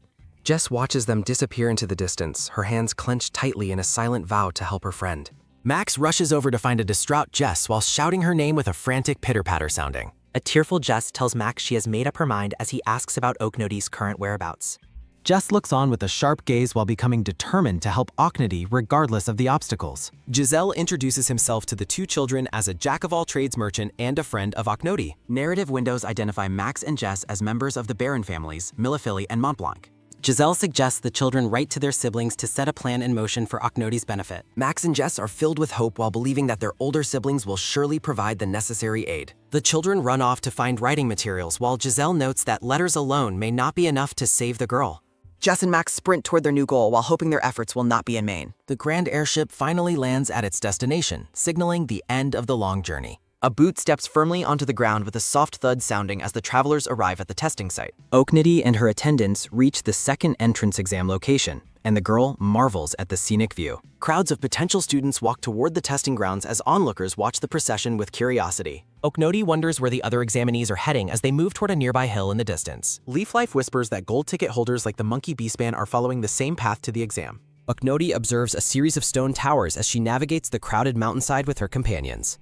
Oknady claims to understand the exam's gimmick, making Jonah nervous that she might try to swallow another stone. The group arrives at massive wooden gates where many examinees gather to begin the next phase of testing. Jonah kneels and urges Oknody to be extremely careful once the staff can no longer protect her inside the gates. Oknody looks at her butler with shimmering eyes, touched by his rare and genuine display of concern. Leaf Life offers a bag of candy for the exam while expressing full confidence in Oknady's inevitable success. Oknody beams with excitement while promising her loyal servants that she will do her absolute best. Oknady walks toward the open gates while her servants worry about her tendency to get too attached to others. Giselle and the large Monkey Beastman walk together, serving as the hidden guardians Jonah assigned to watch over the girl. Jonah confirms he kept the Beastman around specifically to protect Oknody during the dangerous entrance exam. Oknody runs toward the trial as the narrative warns that other entrants will see her as a threat to their success. An unknown voice calls out to Oknady as she scans the mountain landscape during a clear sunset. The Monkey Beastman mocks Oknady for having nannies, but the merchant tells him not to bother with such minor details. Giselle warns Oknady that the real pressure of the academy exam is about to begin.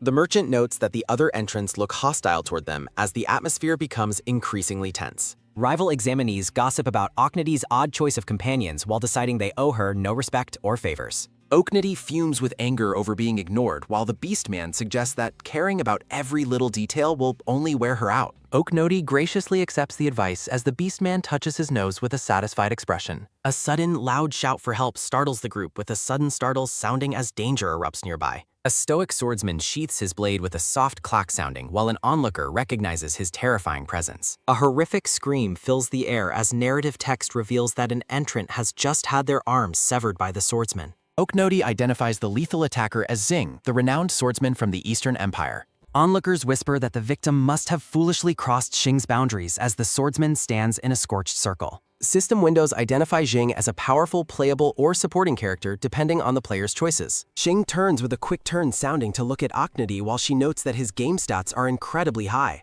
Oknody flinches as a system notification warns that making eye contact with the swordsman will trigger an immediate fight. A system window grants Oknady a massive point bonus for arriving at the exam grounds over 15 hours early. Narrative text notes the passage of time as twilight falls over the Academy's massive spiked stone towers.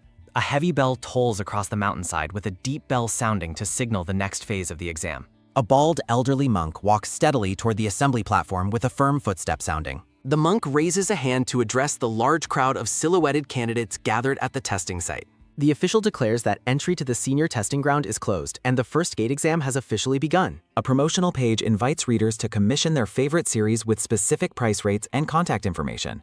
A recruitment announcement for translators and editors appears as the scene shifts back to the exam. The elderly monk introduces himself as Monk Myungho, the presiding official for the first gate exam. The Beastman observes that Myungho is not an average monk, while Oknody notes he was hired by the academy. Narrative text explains that the Eastern Empire relies on local mountain spirits rather than powerful deities. Candidates are shown performing rituals at stone towers built as symbols of faith to call upon protecting gods. Oknody realizes with a silent nod sounding that the exam involves the traditional practice of stone tower stacking. Myungho warns the crowd that any candidate whose tower collapses before the end of the test will be disqualified. Oknody smiles with a mischievous grin sounding as she realizes the exam is a chaotic event where players wreck each other's work. The monk instructs all examinees to take out their tickets and hold them against their wrists. A brilliant golden light erupts with a soft rustle sounding as a ticket is pressed firmly against a candidate's skin. The tickets transform into magical wristwatches with a sudden click sounding to track performance and assist in grading.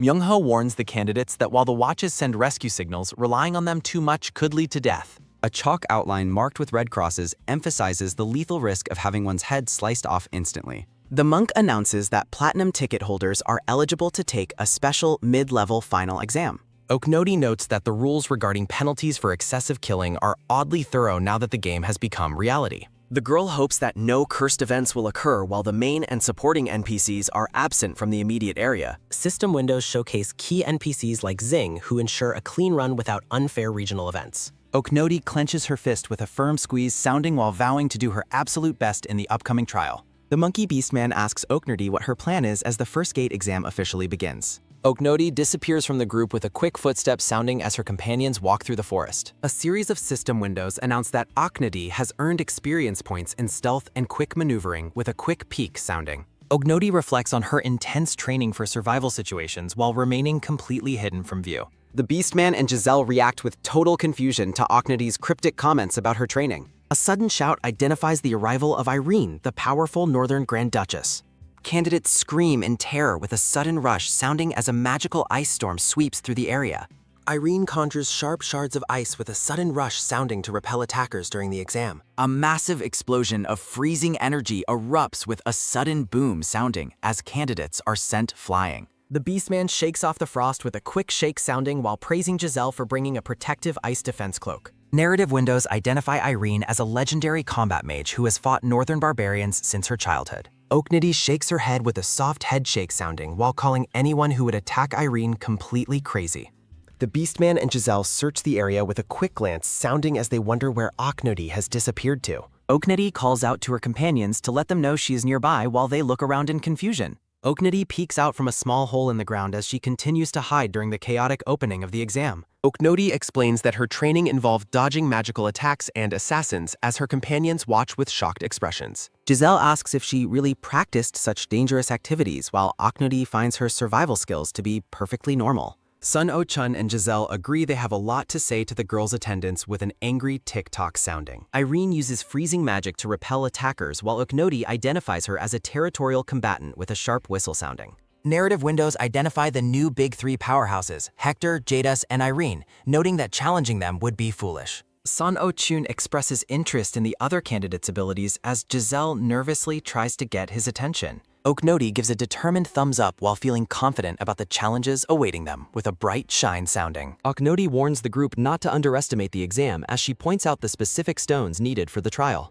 The girl mentions a surprise event unknown to the NPCs while Giselle and the Beastman listen with curious nods. Oknoti predicts a massive landslide will occur precisely 1 hour before the entrance exam is scheduled to conclude. The group sprints through the dense forest while keeping a sharp eye on their surroundings with a quick pitter-patter sounding. Sun Oh-chun questions if climbing the mountain is the right move, while Oknoti fumes with an angry throb sounding. Candidates are seen frantically stalking stone towers mid-mountain while others mock the madness of the chaotic scene. Chibi examinees argue about their numerical advantage as Oknoti deals with a growing headache over the mounting tension. Factions form between large coalitions at the base and competitive troll groups mid-mountain during a sudden skill showdown. The group runs towards safety as narrative text details the conflict between fugitives hiding and hunters thinning the competition.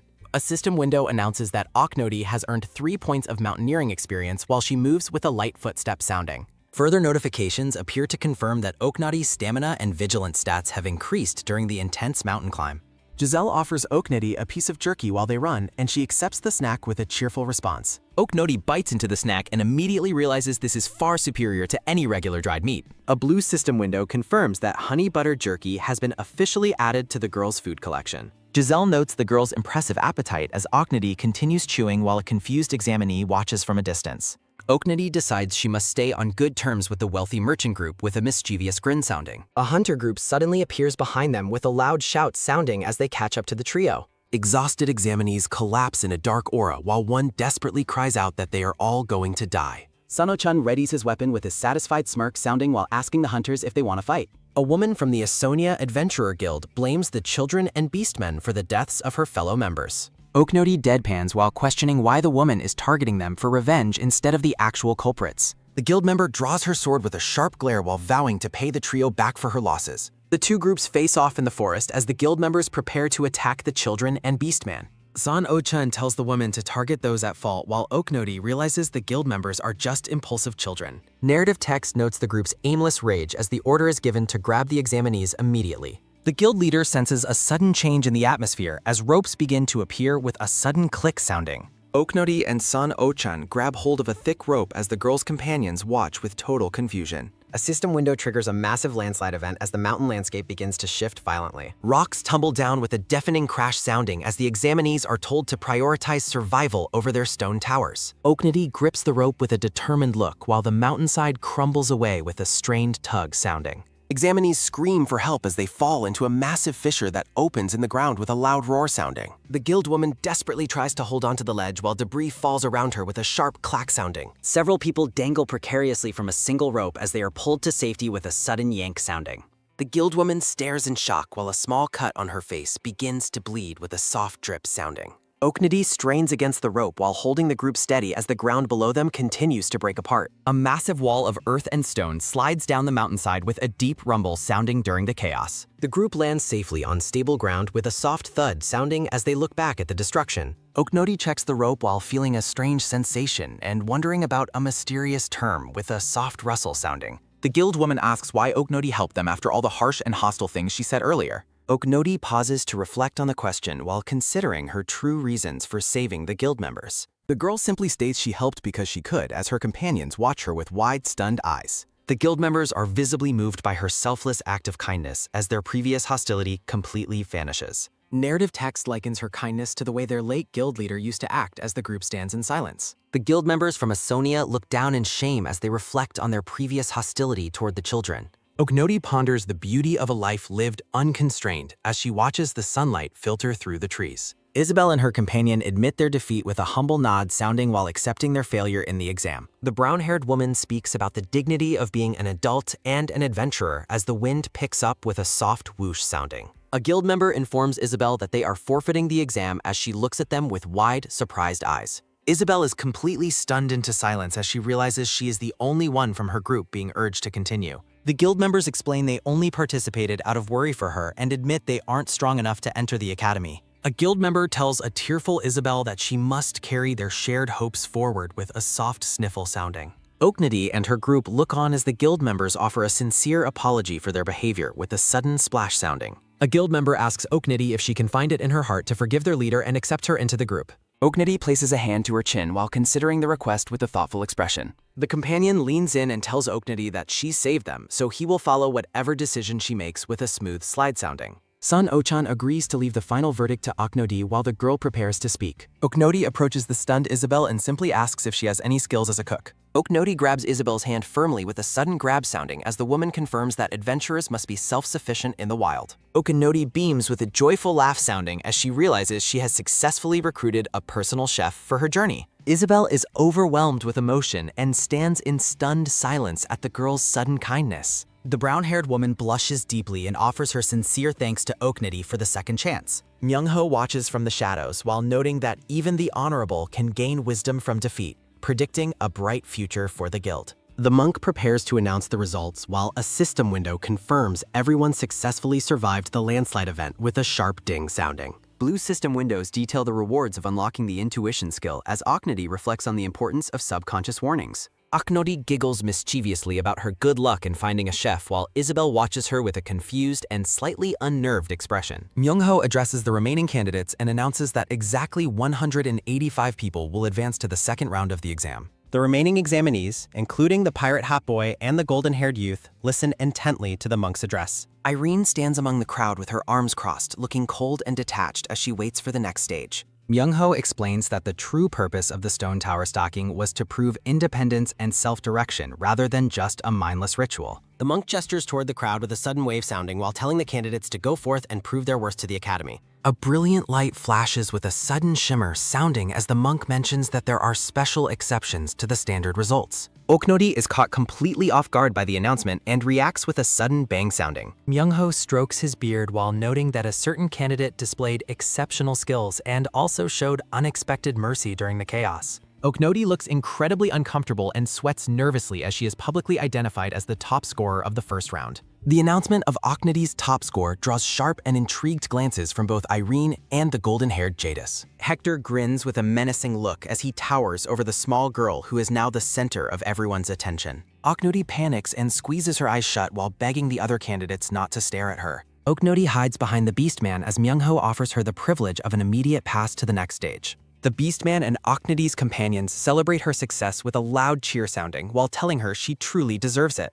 Oknoti surprises everyone by firmly refusing the offer with a sudden flash sounding. The monk is left completely speechless and bewildered by the girl's rejection of such a massive advantage. Oknoti explains that if she took the pass, she would be leaving her companions behind to face the challenges alone. Her companions are moved to silence and look at her with expressions of shock and deep respect. The brown-haired man asks Oknoti why she would ever think they would abandon her as she listens with a somber look. Oknoti looks away while reflecting on her past and stating that being left behind is simply how she has always lived. A memory flashes of candidates arguing and turning on each other after falling for a trap, highlighting Oknoti's fear of betrayal. The group stands in the heat of a burning resolve while the Beastman and companions process the girl's heartbreaking admission. Myungho sighs and accepts Oknoti's decision to proceed with the others if that is truly what she wants. Oknoti returns to her usual curious self and wonders where the next stage of the grueling exam will take them. A mysterious figure wearing a dark cape and hat walks alone through the dense forest toward the examinees. The stranger is revealed to be wearing a mask and grins with a sudden flash sounding as he prepares to interfere with the exam. A massive crowd of examinees gathers before a monumental stone gate as the next phase of the trial looms. Oknoti looks up with a worried expression as a heavy boot steps down with a sudden thud sounding to signal the start of a new challenge. Minerva introduces herself as the proctor of the second gate, known as Hunter's Forest. Examinees admire the proctor's cool mask and voice, while Oknoti grumbles about her bad luck with a sudden twitch sounding. Minerva explains that the test is an endurance marathon and a search challenge where bonus points can be earned. The proctor warns that candidates with low scores are disqualified and mentions the harsh penalties for killing others with a soft huh sounding. Oknoti regrets her choices as the proctor notes that points can be stolen by ripping ticket watches off other contestants. The proctor suddenly announces the start of the test and bolts forward, leaving the examinees in total shock. Minerva disappears into the forest with a sudden whoosh sounding as candidates realize she is moving far too fast to catch. The monkey beastman offers Oknoti a piggyback ride to keep up, but she flatly rejects the offer. Sun Oh-chun and Isabel note that taking time for bonus tasks will make it nearly impossible to catch up to the examiner. Sun Oh-chun worries that candidates with high scores will soon become prime targets for point hunters. The brown-haired man asks Oknoti for her final decision on how their group should proceed through the forest. Candidates like the black-haired man and Irene consider whether they should hunt others or focus on farming points themselves. Narrative text notes the high risks involved for any team attempting to farm points during the chaotic exam. Jadis and the Pirate Hat Boys sprint ahead among the crowd of runners as the competition intensifies. Sun Oh-chun addresses Isabel while the group maintains a steady pace during the grueling endurance run. Oknoti catches her companions off guard by suddenly asking if anyone has bug spray. The girl produces a spray can and begins applying it to herself with a sudden hiss sounding. Oknoti hands the can to Sun Oh-chun with a sudden tap sounding while telling everyone to use it immediately. The group follows her lead and sprays themselves with a sudden hiss sounding, while Oknoti hints at a secret reason for her request. Oknoti remembers another item and begins rummaging through her pack with a soft rustle sounding. The girl presents a pouch of colorful treats with a sudden shimmer sounding while asking if anyone is hungry. The monkey beastman happily accepts the offer and pops one of the candies into his mouth. His expression shifts to pure agony as he immediately spits the candy back out with a sudden spit sounding. The beastman is horrified to learn it was poison candy, though Oknoti claims she is perfectly fine eating them. Isabel curiously asks for a piece of the candy despite the beastman's violent and disgusted reaction.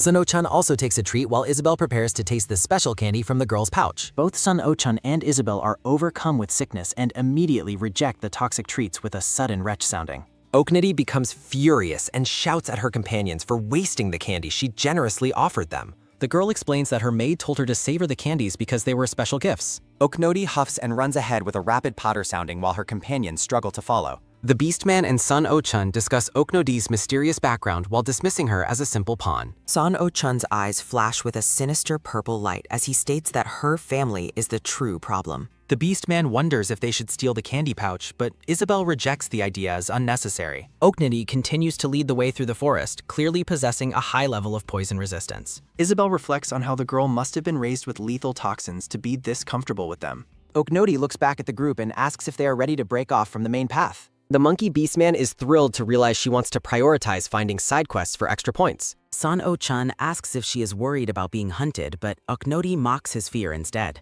Oknoti mentions specific target points with a sudden gasp sounding as she notices Sun Oh-chun's startled reaction. A vision of Oknoti's intense childhood training appears as she sprints through the woods with a sudden thud sounding. Sun Oh-chun offers a friendly smile and claims he was merely worried about the young girl's well-being.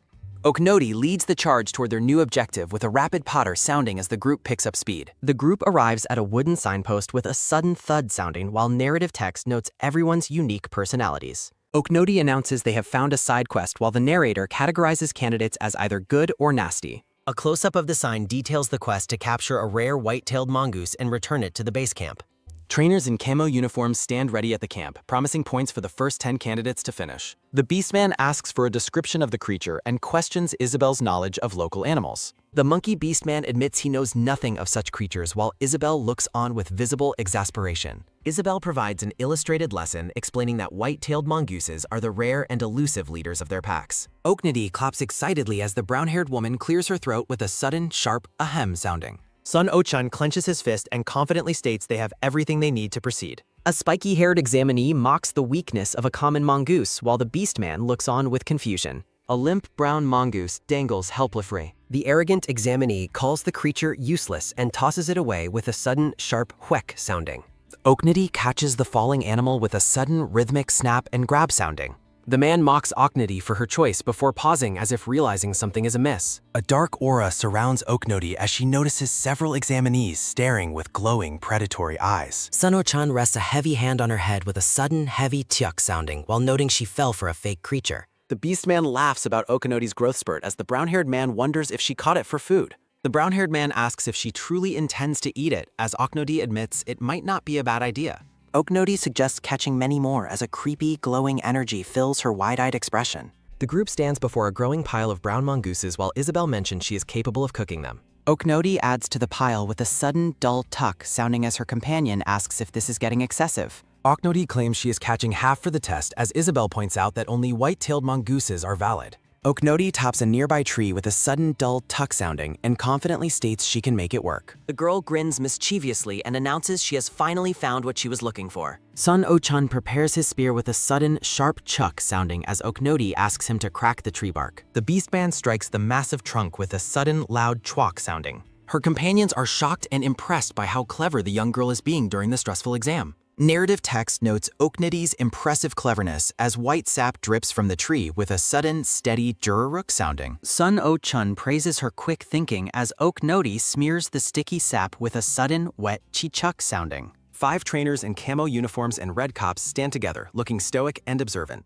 Oknoti proudly presents her white-tailed mongoose with a sudden, bright jan sounding. A trainer looks incredibly stressed and suggests asking the examiner directly as Oknoti offers him the critter. Proctor Minerva is a ranger type who values creative problem-solving and survival instincts. Oknoti watches the confused and sweating trainers with a smug, knowing look. A trainer wipes his brow and announces that all 4 of them pass because the examiner enjoyed the clever trick. Oknoti cheers with a ha sounding while Isabel warns her not to relax too soon. A group of menacing examinees with glowing eyes watch them and note that the real challenge is just starting.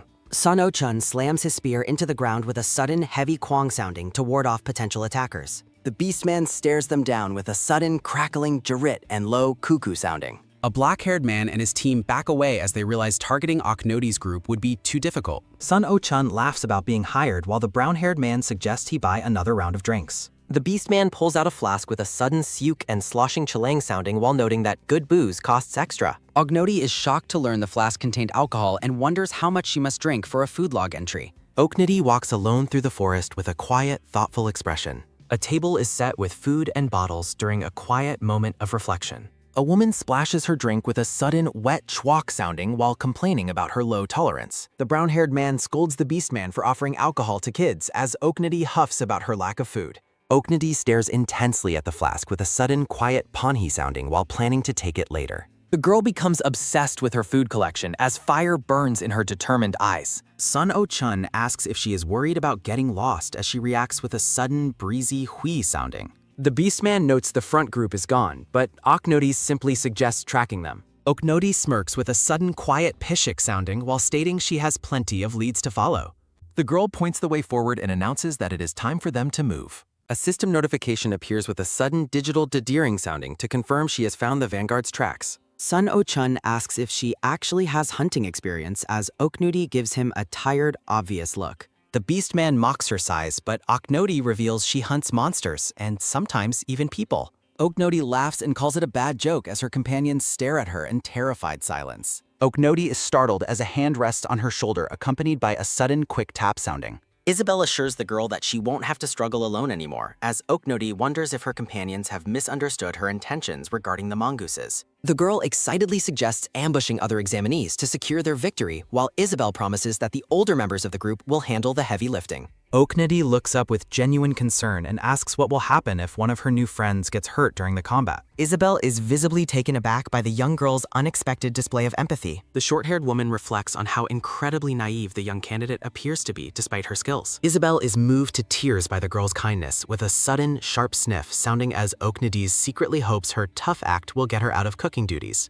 The armored woman invites Oknodi to call her sis while the girl remains confused by the sudden emotional shift. Oknodi asks if her companion is crying as Isabel turns away to hide her face, touched by the girl's purity. Isabel stares into the distance as she begins to piece together the likely nature of Oknodi's brutal upbringing. A dark vision of a younger Oknodi standing over defeated foes appears as the narrative confirms she underwent intense assassin training. The narrative text emphasizes the tragedy of a child being forced to hunt other humans at such a tender age. Isabel breaks down into dramatic sobs for the poor thing, while a deadpan Oknudi watches with total confusion. The woman is convinced that Oknodi is helping her now because of a kind heart that managed to survive a dark and rough past. The group continues their track through the mountains as the sun begins to set, and Sun Oh-chun suggests taking a well-deserved break. The monkey beastman and Oknodi are thrilled by the prospect of finally cooking and eating the mongoose meat they collected. Isabel takes charge of the campsite and orders the two energetic companions to go gather firewood for the meal. Sun Oh-chun pulls Isabel aside for a private conversation as the others run off into the woods. The man asks if Isabel is truly committed to helping the young girl, and she wonders if her protectiveness is that obvious. Sun Oh-chun surprises his companion by stating that he also intends to look out for Oknodi.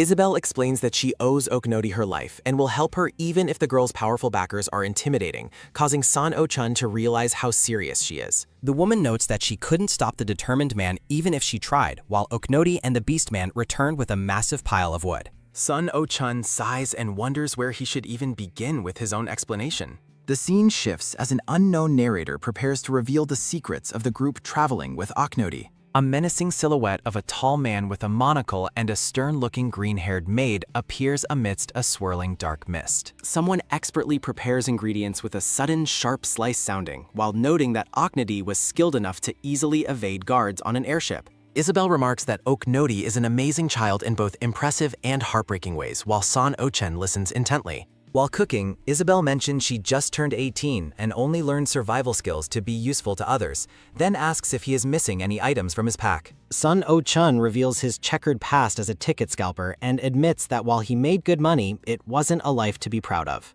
Isabel notes that she seems to have gotten herself involved with a very remarkable group of people as Sun Oh-chun smirks. The scene pulls back to show the quiet campfire burning in the middle of the dark forest. Oknodi and the Beastman eavesdrop from the bushes as the girl wonders if their companions are actually dating. Isabel catches the duo spying and tells them to stop talking nonsense and bring the firewood over immediately. A system notification appears to confirm that a new sap-pickled mongoose recipe has been added to the girl's collection as the fire crackles with a sudden quick top sounding. Oknodi happily devours the roasted meat as sparkles of joy surround her. Isabel smiles warmly as she watches her friends enjoy the meal she prepared under the starry night sky. The Beastman suddenly tenses up and warns that a group is approaching, likely lured by the scent of their cooking fire. A shadow looms over the camp as a stranger approaches with a sudden heavy thud sounding. A man in green finery arrives and asks if they were the ones who cooked the delicious-smelling meat. Sun Oh-chun demands to know why the Western Noble Alliance is bothering them as the Beastman growls a warning. A man in a blue coat raises his hands and insists that his group has not come to start a fight. The monkey beastman bares his fangs and asks what they want if they aren't looking for a confrontation. The lead noble, Anthony, sheepishly asks to be taught how to make a campfire because his group is hungry and wants to eat meat too. Oknodi and Isabel stare at the entitled noble with expressions of pure, deadpan judgment. Anthony becomes defensive and shouts at them not to look at him that way before introducing himself as a high-ranking noble swordsman. The nobles offer to pay for help but insult the group by calling them lowly commoners who should be used to doing manual labor. Oknoti stands up with a sudden heavy thud sounding and coldly decides that it is time for her group to leave these people behind. The Beastman and Sun O-chun laugh as they agree that they have no intention of helping anyone with such a massive sense of entitlement. The Beastman takes a deep, powerful breath as he prepares a special technique. A massive gale of wind erupts with a sudden breezy whee sounding as the Beastman blows the group of arrogant nobles away from their campsite. The Beastman mocks the noble for his wounded pride and tells him he should be grateful that his honor was preserved at all. High-ranking nobles argue about excluding the Yutao family from the Harvest Festival, while the young boy sobs and offers a sincere apology. Oknoti watches the child cry and realizes that his distress is actually beginning to soften her heart. A blonde-haired man in a blue coat steps forward with a commanding presence and orders the group to stop their bickering. The blonde man is revealed as Anderson Pressel, the leader of the Western Noble Alliance, catching Oknoti's attention. Anderson lectures the Yutao boy on the burden of noble responsibility before granting him a final chance to redeem himself. The boy tearfully apologizes to Oknoti for his earlier rudeness while she watches him with a skeptical, deadpan expression. Oknoti points a finger and reminds the boy that everyone is equal at the academy and that he must be more careful with his words. The girl offers to forgive him in exchange for any snacks he might have saved, causing the boy to brighten up with a hopeful look. The boy eagerly searches his pockets while announcing that he has some emergency family rations to share. He presents a bundle of delicious fried bread, and Oknoti is immediately overwhelmed with sparkles of pure joy. While eating, Oknoti reflects on how nobles name themselves after dishes and wonders what kind of food family her papa would belong to. Oknoti imagines her name being associated with sticky rice or kimchi, but dismisses the idea as too traditional, while Isabel looks on in confusion. Sun O-chun and the Beastman remark on the girl's kind heart, noting how easily she won over the group. Isabel gently pats Oknoti's head and expresses her hope that the young girl will manage to keep her kind nature as she grows up. A system notification appears to confirm that Yutao has been added to her recipe collection, as Oknoti wonders how much longer she can act like a good girl. The companions share a warm laugh together under the soft glow of the evening light. Morning dawning finds the group sound asleep in their sleeping bags around the remains of the campfire. Oknoti wakes up with a sudden, sharp jolt as a piercing scream echoes through the forest. The group prepares to move as they learn about a second quest occurring nearby. Sun O-chan notes the proximity of the next challenge while the Beastman reacts with excitement. The monkey Beastman is eager to participate in the second quest, and Sun O-chun agrees that it sounds like fun. Isabel looks toward the source of the noise with concern, noting that the screams from the other examinees are not stopping. The armored woman suggests they find out the nature of the quest first as Oknoti approaches with a steady step. Oknoti smirks and reminds them that they still need more points to secure their position, which Isabel reluctantly acknowledges. Anderson Pressel stands nearby with a stoic expression, observing the chaos of the nearby quest. Anderson orders his team to prepare for movement, and his subordinate responds with eager compliance. The noble leader thanks Sun O-chun for the earlier assistance, but the man dismisses the gratitude with a polite smile. Anderson informs Oknoti that his group will be splitting off here, and she gives him a casual shrug-like acknowledgement. As the Noble Alliance moves out, Oknoti's name is called out by the departing group. Isabel asks if their own group should start moving, and Oknoti gives a cheerful nod of agreement. The four companions walk through the dense forest toward a clearing where a large crowd of examinees is gathered. A muscular trainer in camo and a red cap sits at a wooden table and announces that they have finally arrived. The proctor explains that the quest is a contest to snatch a golden ball in the center worth 40 points, but warns that there are no retries. Sun O-chun reflects on the brutal nature of the quest, which seems designed to reward the many by punishing the few. Sun O-chun asks for Oknoti's decision, and she decides they should decline because their group of four is already too conspicuous to find allies. The Beastman suggests he is fine with going solo, but Oknoti remains firm in her caution. Isabel confirms their trust in the girl's judgment as Oknoti happily announces that they will quit this quest, cool and simple. Oknoti repeats her desire to just skip the challenge and move on without unnecessary risks. The Beastman is baffled and argues that he could easily wipe the floor with the other examinees even if he fought them alone.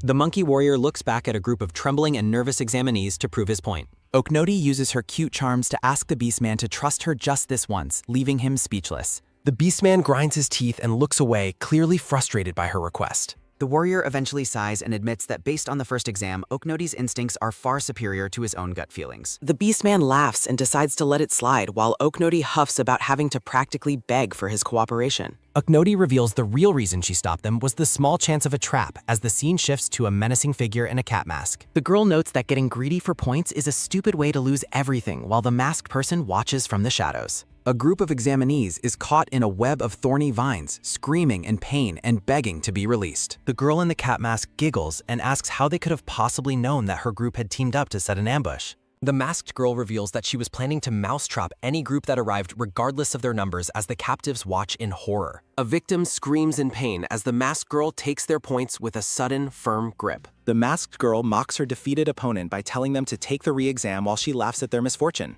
A group of examinees falls helplessly into a dark trap while shouting out in terror. The cat-masked girl casually picks her ear as she notes her point total has increased. A system notification confirms that Jizwang has successfully looted a glowing orb for a massive point boost. Zhuang holds the radiant orb aloft as a message confirms she has officially passed the score threshold. A lingering thought ponders the true identity of the mysterious child. Oknodi adjusts her pink hair bow as the masked girl reflects on the blonde girl's razor-sharp instincts. The hidden observer wonders how anyone could have figured her out before she even began her tricks. A smug grin spreads across the masked girl's face. Well, that's one way to keep your game face on. Jizwang resolves to question the group the next time they meet while she continues to hold the glowing orb. The cat-masked girl wonders if Oknodi is also a trained assassin as she slips away into the forest. Zhuang stands silently in the woods and scratches her arm with an indifferent expression. A voice questions how she avoided the forest swarming insects as a mosquito flies nearby. An immense crowd of examinees gathers in a sun-drenched forest clearing. Instructors in camouflage announce that a game of tag is the next challenge and order everyone to gather around. Sun O-chan and the Beastman note the massive crowd size with a sudden, annoyed chus sounding. Oknodi shrugs and remarks that everyone is desperate for a final chance to qualify. Panic rises in the crowd as examinees fight to participate in the final quest and reach the cutoff point. Oknodi smirks and decides to participate for the points as the instructor tells the group to review the rules. A wooden board lists the specific rules for point gains, losses, and ending the tag quest. Isabel asks why the rules are so complicated while her companions look on in confusion. Oknodi tells the beastman to only focus on the 5th and 6th rules while he reacts with surprise. The blonde girl winks and gives a confident thumbs up while asking her friends to trust her once more. The group is instantly charmed by the girl's cute demeanor. The instructor announces that examinees can trade their points for various supplies and medical care. Isabel and the Beastman realize their points are now a currency and wonder if their earlier efforts were wasted. Oknodi shakes her head and notes that they can now earn and spend points at the same time. The Beastman admits that having a point lead is actually a huge benefit for the upcoming game. Oknodi runs toward the instructor and asks if she can buy a specific item or service. The girl and the muscular instructor stare at each other with curious expressions. Oknodi reaches up and pulls on the man's vest while asking him to lean down. The blonde girl whispers a secret question into the instructor's ear as she covers her mouth. Oknodi continues her hushed inquiry while the instructor listens intently to her request. The instructor hums thoughtfully as he considers the girl's proposal. The man tells her to wait a moment while Oknodi looks up with a worried, questioning face. The instructor begins reporting her request into his communication device. Oknodi watches with a blank expression as the instructor continues his mysterious conversation. The large man approaches the girl after finishing his report. The instructor hands Oknodi an earpiece and explains that the chief examiner wants to speak to her directly. A system notification confirms the activation of a communication spell as Oknodi accepts the device. Oknodi puts on the headset and tentatively greets the person on the other side. A voice asks if she has ever used such magic before, as Oknodi realizes she answered like it was a phone call. The chief examiner admits she is impressed by the girl's creativity, while Oknodi covers her face in embarrassment. Oknodi boasts about her own greatness as the examiner notes that she lacks humility. Apparently, confidence is the only thing she doesn't need to buy. The examiner initially refuses the girl's request, while her companions watch her talk to herself in confusion. A thought bubble expresses the girl's desire to at least give her idea a shot. The masked examiner smiles and decides to sell the item for 10 points out of respect for her ingenuity. Oknodi cheers in triumph as she successfully negotiates a deal with the examiner. San O-chan laughs and praises Oknodi for being such an extraordinary and impressive person. Oknodi smirks and remarks that he actually bought a single-use permit to become a black hat instructor. The Beastman asks if that is really impressive, and San O-chan tells him to think about it. San O-chan explains that the tag game continues forever if the instructor is not found.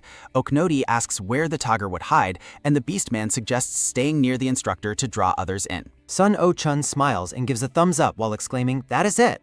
Sun Oh-chun explains that the game is not about running from the tagger, but about breaking past the taggers lurking around the instructor. The Beastman notes she set it up to bail herself out anytime she likes, and Oknoti asks if they finally see how great she is. Isabel smiles and calls Oknoti a genius while patting her head, which makes the blonde girl giggle happily. Oknoti laughs and notes that if one of them is picked as a tagger, they will still have to catch the other runners. A group of 4 examinees led by a man in a blue coat approaches the companions. The man asks if she is the kid named Oknoti, and the girl tilts her head while asking who he is. The man in the blue coat gestures to a red, swollen spot on his hand while looking at the group.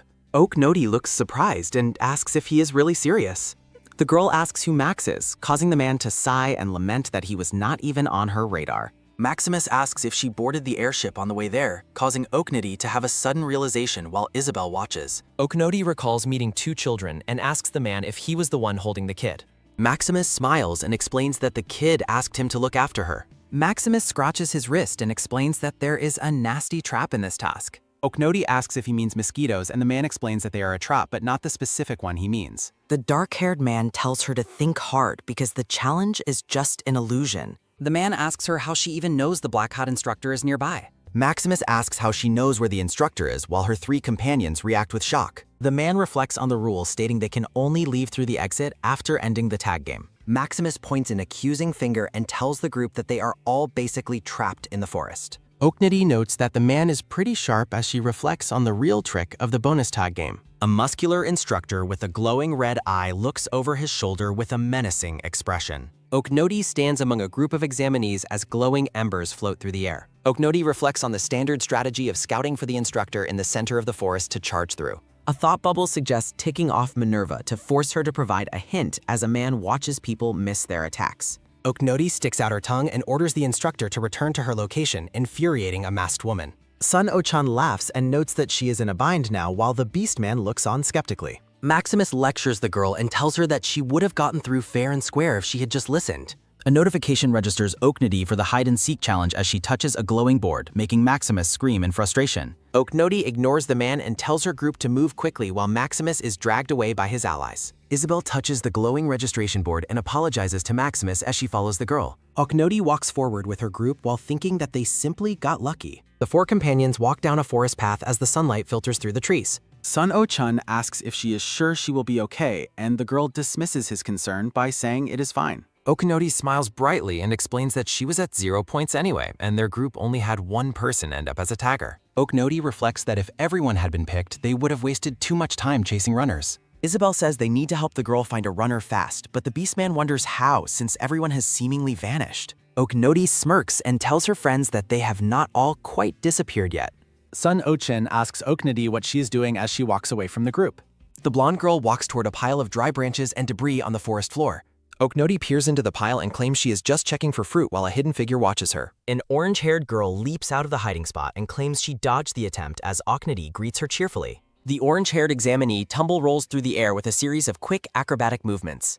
The girl stands up and shouts at Oknoti, asking if she knew she was there from the very start. Oknoti shrugs and remarks that it was not a bad disguise, but her own instincts would never fall for such a trick. The orange-haired girl approaches and admits that this is the first time anyone has seen through her act so perfectly. The mysterious girl looks up with glowing green eyes and asks Oknoti if they should shake on it. Dorothy reaches out and shakes Oknoti's hands. Dorothy cheers and reveals that the handshake successfully transferred the tag. Dorothy gleefully declares Oknoti the tagger, but the blonde girl questions her intelligence. Oknoti smirks and asks what the consequences are for a tagger tagging another tagger. Dorothy is frozen in shock at the girl's leading question. The orange-haired girl trembles as a secret rule about taggers stealing points is revealed. A notification explains that the rule allows points to go into the negative. Oknoti's score resets to 0 while Dorothy collapses in despair as her points plummet.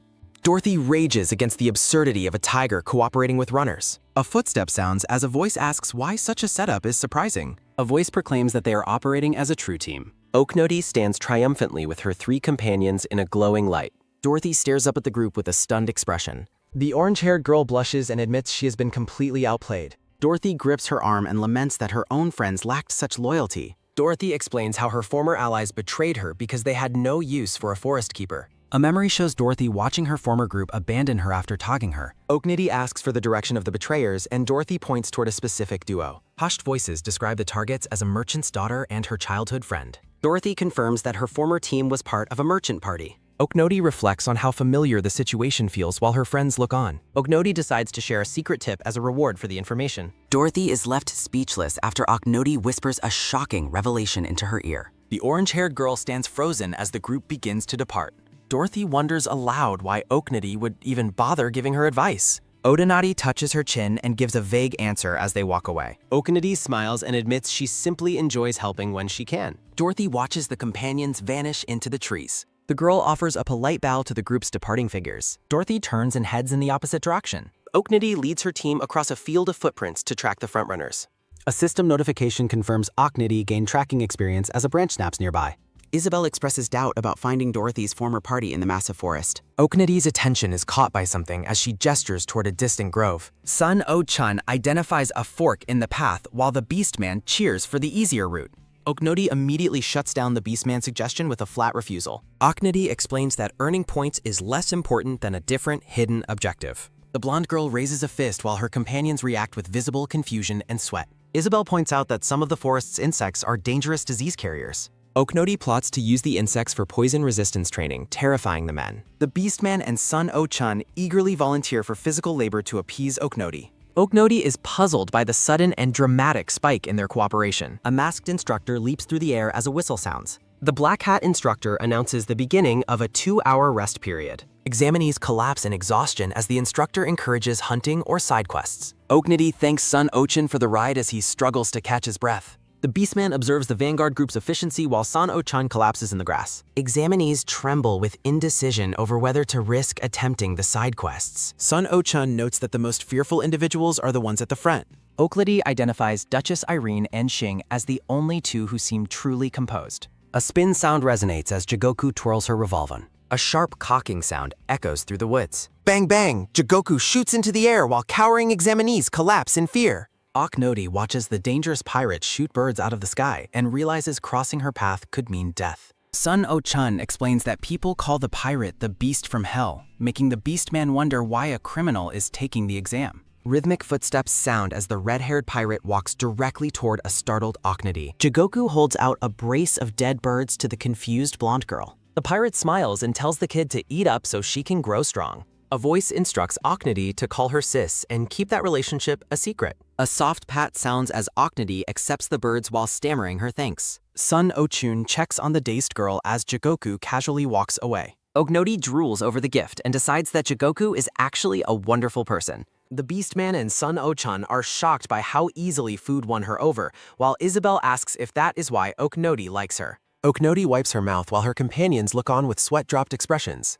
Sun O-chan points toward their targets and notes he already found them as a notification for a betrayer event appears. A system window announces that it is time to show the betrayers what karma means. A hand points at a group of students as a window suggests that those without money can always use bribes to buy silence. Oknoti realizes that being a merchant's daughter is the girl's specialty and wonders if she really is a merchant. Oknoti asks how he located them, and Sun O-chun explains he identified them by their expressions. The man notes that guilt has its own look as the green-haired girl and her friend look away uneasily.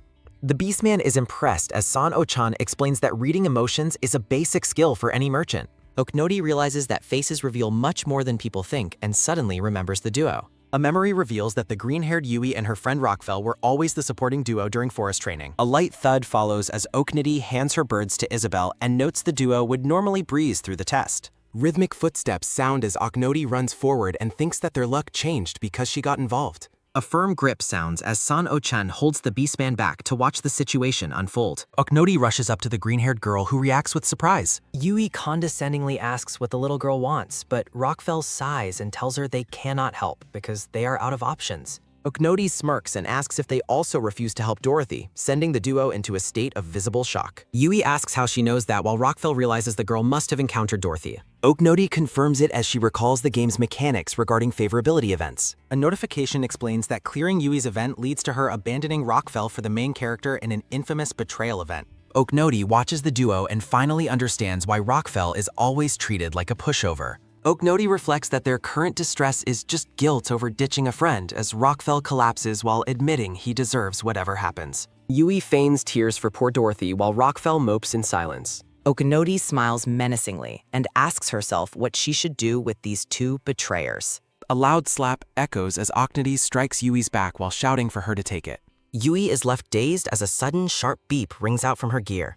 A heavy thump sounds as Yui screams in horror upon seeing her points reset to 0 after being tagged. Oknody smiles brightly and admits she was the tagger all along. A voice questions if this punishment might be a bit too much for the girl. A narrative box explains that while Rockfell is consumed by guilt, the situation is different for his partner. Yui is shown quickly abandoning her shame to flirt with a new group of men. Fast footsteps sound as Oknody waves goodbye and tells them to suffer until they drop out for Dorothy's sake. Yui panics and screams for Rockfell to grab Oknody, but the boy looks back with a cold, hollow expression. Yui is startled by his gaze as Rockfell reminds her of her own words about taggers. Rockfell coldly echoes her sentiment that taggers are just baggage, and sometimes one must ditch their dearest friend. A heavy thud sounds as Yui falls to her knees and screams about what will happen if she is gone. A sharp snap sounds as Yui's expression turns twisted and she asks him if he can even find the instructor without her help. Oknody pauses as Yui desperately offers 1,000 gold coins and her father's merchant guild influence if she helps her pass, but Oknody is not tempted. Oknody sticks out her tongue and playfully rejects a bribe, saying she already has plenty of money. A glowing blue light emanates as a black hat is summoned into a waiting hand. A notification explains the hat's power to end the tag game as Oknody puts it on, realizing they no longer need the instructor. Rhythmic footsteps sound as the Beastman and Sun O-chun approach, questioning if her timing with the hat was too hasty. Okanodi adjusts the hat and explains her decision was made to give a certain person one final chance.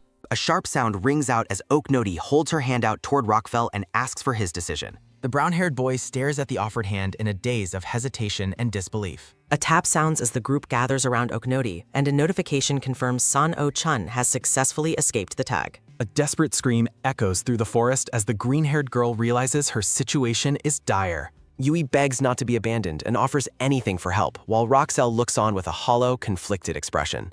A soft tap sounds as Oknody smiles at Rockfell, and a system window confirms he has also escaped the tag. A sudden dash sounds as Yui desperately chases after them, begging them to wait. A light tap sounds as Oknody winks and dismisses the girl, and a notification confirms she has escaped the tag herself. A system window announces that the black hat has been removed as the item's use concludes. The hat disintegrates into a dark mist in Oknody's hand as she looks on with a satisfied smile. Trembling with shock, Yui asks why this is happening to her as her world crumbles. Oknody looks back with a cold, piercing gaze and explains that this was purely for Dorothy's revenge. A heavy thump sounds as Yui collapses, and Oknody adds that she only wants decent people as her future classmates. Oknody ponders the nature of her reward while reading a cryptic system notification. A smirk crosses Oknody's face as she wonders what she would even do with guy points as a reward. Oknody shudders at the thought of unwanted affection from men, remembering a blue-haired man's disgusted face. A light shrug sounds as Rockfell tells Oknody there is no problem, looking up at her with a tired expression. Oknody waves her hands frantically, claiming she wanted to help, but questioning how he could help anyone if he couldn't help his friends. Rockfell sighs and agrees with her assessment, admitting that he is indeed the weakest person there. A polite bow sounds as Rockfell bends low, promising Oknody that he will never forget the kindness she showed him. Rhythmic footsteps sound as Rockfell walks away into the misty trees, leaving Oknody to watch him in silence. The Beastman asks if her actions were too sentimental, but Oknody simply replies that it is fine. Oknody scratches her head and notes that whatever happens next is entirely up to Dorothy. Oknody stares ahead with glowing blue eyes, ready for the next challenge. A status window reveals that Giselle, San O-chun, and Isabel have all achieved a score of 72 points. Oknody stretches and declares their next move is to follow Minerva to the goal. A soft chuckle sounds as the masked witch instructor smiles to herself, reflecting on Oknody's performance. Duchess Irene sits on the forest floor and complains about the freezing ground. A quick glance sounds as Irene looks sideways with a judgmental expression, calling the others pathetic. A long sigh sounds as exhausted examinees wish to drop out and complain about their extreme hunger. A man asks Princess Irene if she is hungry, but she coldly tells him to stay out of her business. Irene remembers the shivering soldiers in the north and thinks about how the money for her ticket could have provided them warmth. A crunch sounds as Irene bites into a hard ration, ignoring a man's desperate offer to take his better food. Irene holds up her hand and tells the man she will simply accept his kind intentions instead of his food. A somber vision of starving soldiers appears as Irene reflects on the hardships her people endure. Irene chews her bland ration and notes she is used to bad food, but her ear suddenly twitches as a sizzling sound echoes. A delicious aroma wafts past Irene, causing her to drool as her composure begins to slip. A sudden jump sounds as Irene stands up wide-eyed, demanding to know where that incredible smell is coming from. A loud sizzle sounds as Isabel grills mushrooms on a large pan for her hungry teammates. Irene stands frozen in shock as stars of hunger dance around her at the sight of the food. Sun Oh-chun turns with a smile and asks Princess Irene if she is there for the mushrooms. Irene quickly turns away and bluffs, claiming she only wanted to see which rival was capable of finding food. Sun Oh-chun asks if she actually plans on eating, making Irene's eye twitch with suppressed hunger. A firm point sounds as Sun Oh-chun explains that the mushrooms were bought for a specific price. Sun Oh-chun notes they charge a fee to keep nobles from expecting handouts, while Oknoti cheerily serves a plate of food to a nearby examinee. Oknoti looks to the side and worries that the current situation could be a trap. Looking back with a start, Oknoti reacts with sudden alarm to an unexpected development. Rhythmic footsteps sound as a pair of dark boots walks through the sunlit forest. Oknoti stands before the brown-haired Irene, who looks down at the girl in complete surprise. Staring up at the woman, Oknoti remains silent as Irene looks at her with confusion. A bright smile crosses Oknoti's face as she beams with sudden, cheerful joy. Oknoti offers a glowing blue orb while her teammates run in a comical panic behind her. A frantic dash sounds as Isabel and Giselle carry a large purple candy while fleeing. A man defends Oknoti's kind intentions while the brown-haired woman remains skeptical and uneasy. Irene shakes her head and dismisses the candy offer while claiming she wouldn't have eaten it. Resting by a campfire where mushrooms are grilling, the group catches their breath after their ordeal. Looking frustrated, Oknoti regrets her failed attempt to bond with a main character. Sun Oh-chun provides necessary mosquito protection for Oknoti while noting it is time for a spray. A soft spray sounds as the man applies repellent, causing Oknoti to wonder about his hatred for insects. Winking playfully, Oknoti strikes a confident pose as she prepares to face the next challenge. The masked instructor Minerva appears before a crowd of students and commends them for keeping up. Looking confused, the group of examinees wonders if they have finally reached their goal. Minerva clarifies that she was simply praising their progress, leaving the group stunned and full of questions. A sharp tap sounds as a foot steps onto a magic circle, triggering a 10-point penalty notification. Giving a jaunty salute, Minerva announces her departure and begins to vanish through a portal. Examinees realize that following the instructor was a mistake as she disappears into the light. Rubbing her chin thoughtfully, Oknoti notes that their insect repellent will be very important now. 3 wooden signs stand in the forest, marking the different final paths available to the goal. A cheerful greeting sounds from a talking tree as it explains the various risks of the paths. Appearing in a puff of smoke, a woman in a green cap offers to sell repellent for points. A student considers purchasing protection from the merchant to avoid the mosquitoes ahead. The muscular woman laughs loudly while explaining her strategy for maximizing ointment sales over spray. Walking with confidence, the red-headed pirate girl suggests using a magic circle to block the insects. A sharp beep sounds as the pirate girl's magic circle turns red, indicating venom prevents her teleportation. Pointing and laughing, the beast man mocks the red-headed girl for her public failure and embarrassment. A heavy snap sounds as the red-headed girl challenges Giselle to settle their dispute in private. Sun Oh-chun looks skeptical, noting he has never heard of mosquito venom interfering with magic circles. A vision of a wounded soldier appears as it is explained that teleportation is normally restricted for safety. Oknoti questions if even a knowledgeable man like Sun Oh-chun has limits to his understanding. Oknoti explains the danger of teleporting with poison in the system and how it spreads faster. The group realizes that the trial is intended as a practical lesson for aspiring adventurers. Rhythmic footsteps sound as the group stands on a magic circle, explaining they were never bitten. A blue system window appears and confirms that 10 points have been deducted from their total. Light flashes as the group successfully teleports, surprising Minerva, who waits at the destination. Minerva commends the group for their impressive skill in avoiding every mosquito in the forest. Laughing to herself, Minerva guesses that the group must have purchased expensive protective ointment. Leaning in close, Minerva notes that her sharp ranger senses can easily detect the spray repellent. Isabel reacts with panic as Oknoti laughs nervously after being found out by the instructor. With her arms wide, Minerva officially announces that the entire group has successfully passed the round. Isabel celebrates their victory while a notification reveals that Giselle's score has been updated. System windows reveal that Sun Oh-chun, Isabel, and Oknoti have all reached 112 points. Gesturing lazily, Minerva explains that reaching the finish line provided a baseline reward of 50 points. The ponytail man asks about the side quests, and Minerva clarifies the survival focus of the round. Minerva adds that a real adventure requires managing a budget and using items with intelligence. A loud laugh sounds as Minerva concludes her lesson on adventuring, which the man acknowledges. Minerva asks Oknoti if she already knew the secret, but the girl simply shrugs and claims that being prepared for poisons is her specialty. A low murmur sounds as Sun Oh-chun, Isabel and Giselle whisper about the effectiveness of the poison candy and consider bringing samples back to their guild. Claiming she needs a break, Oknody announces she is going to the bathroom while her teammates watch her with expressions of confusion and mild concern. A series of quick, light thumps sound as Oknody skips happily toward a large wooden building nestled in the sunlit forest. Moving with a sudden, quick dash, the tiny blonde girl sneaks around the side of the building toward the restroom area.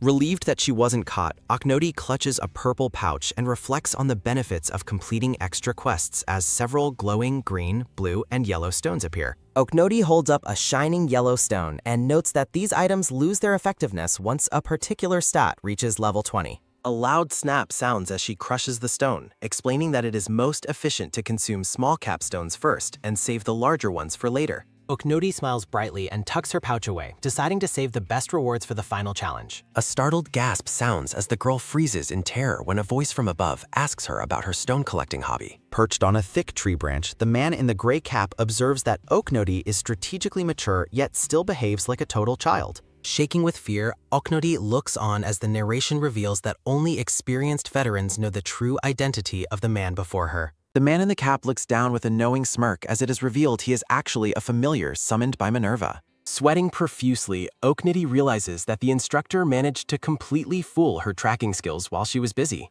A spectral image of Minerva appears behind the man as he explains she is using shared vision and vocal projection magic to inhabit the body of the familiar. Looking down with a silent, intense stare, the familiar tells Oknody that he has encountered a candidate similar to her in the past. Oknody asks if he means a rival stone collector, but the familiar quickly clarifies that he is referring to something else entirely. A heavy thump sounds as Oknody's heart sinks when the familiar mentions her poison training and the existence of the Waihiam High Foundation. Visions of masked agents appear as the familiar explains the Foundation is a group that sends trained agents to the Academy, leading him to conclude that Oknody is a scholarship candidate. The familiar asks about the Foundation's true goals, but Oknody's face flushes with anger as she tells him not to speak poorly of her butler. Tearing up, Oknody reacts with distress when the familiar asks why the Foundation only recruits orphans, but she insists that she still has a father.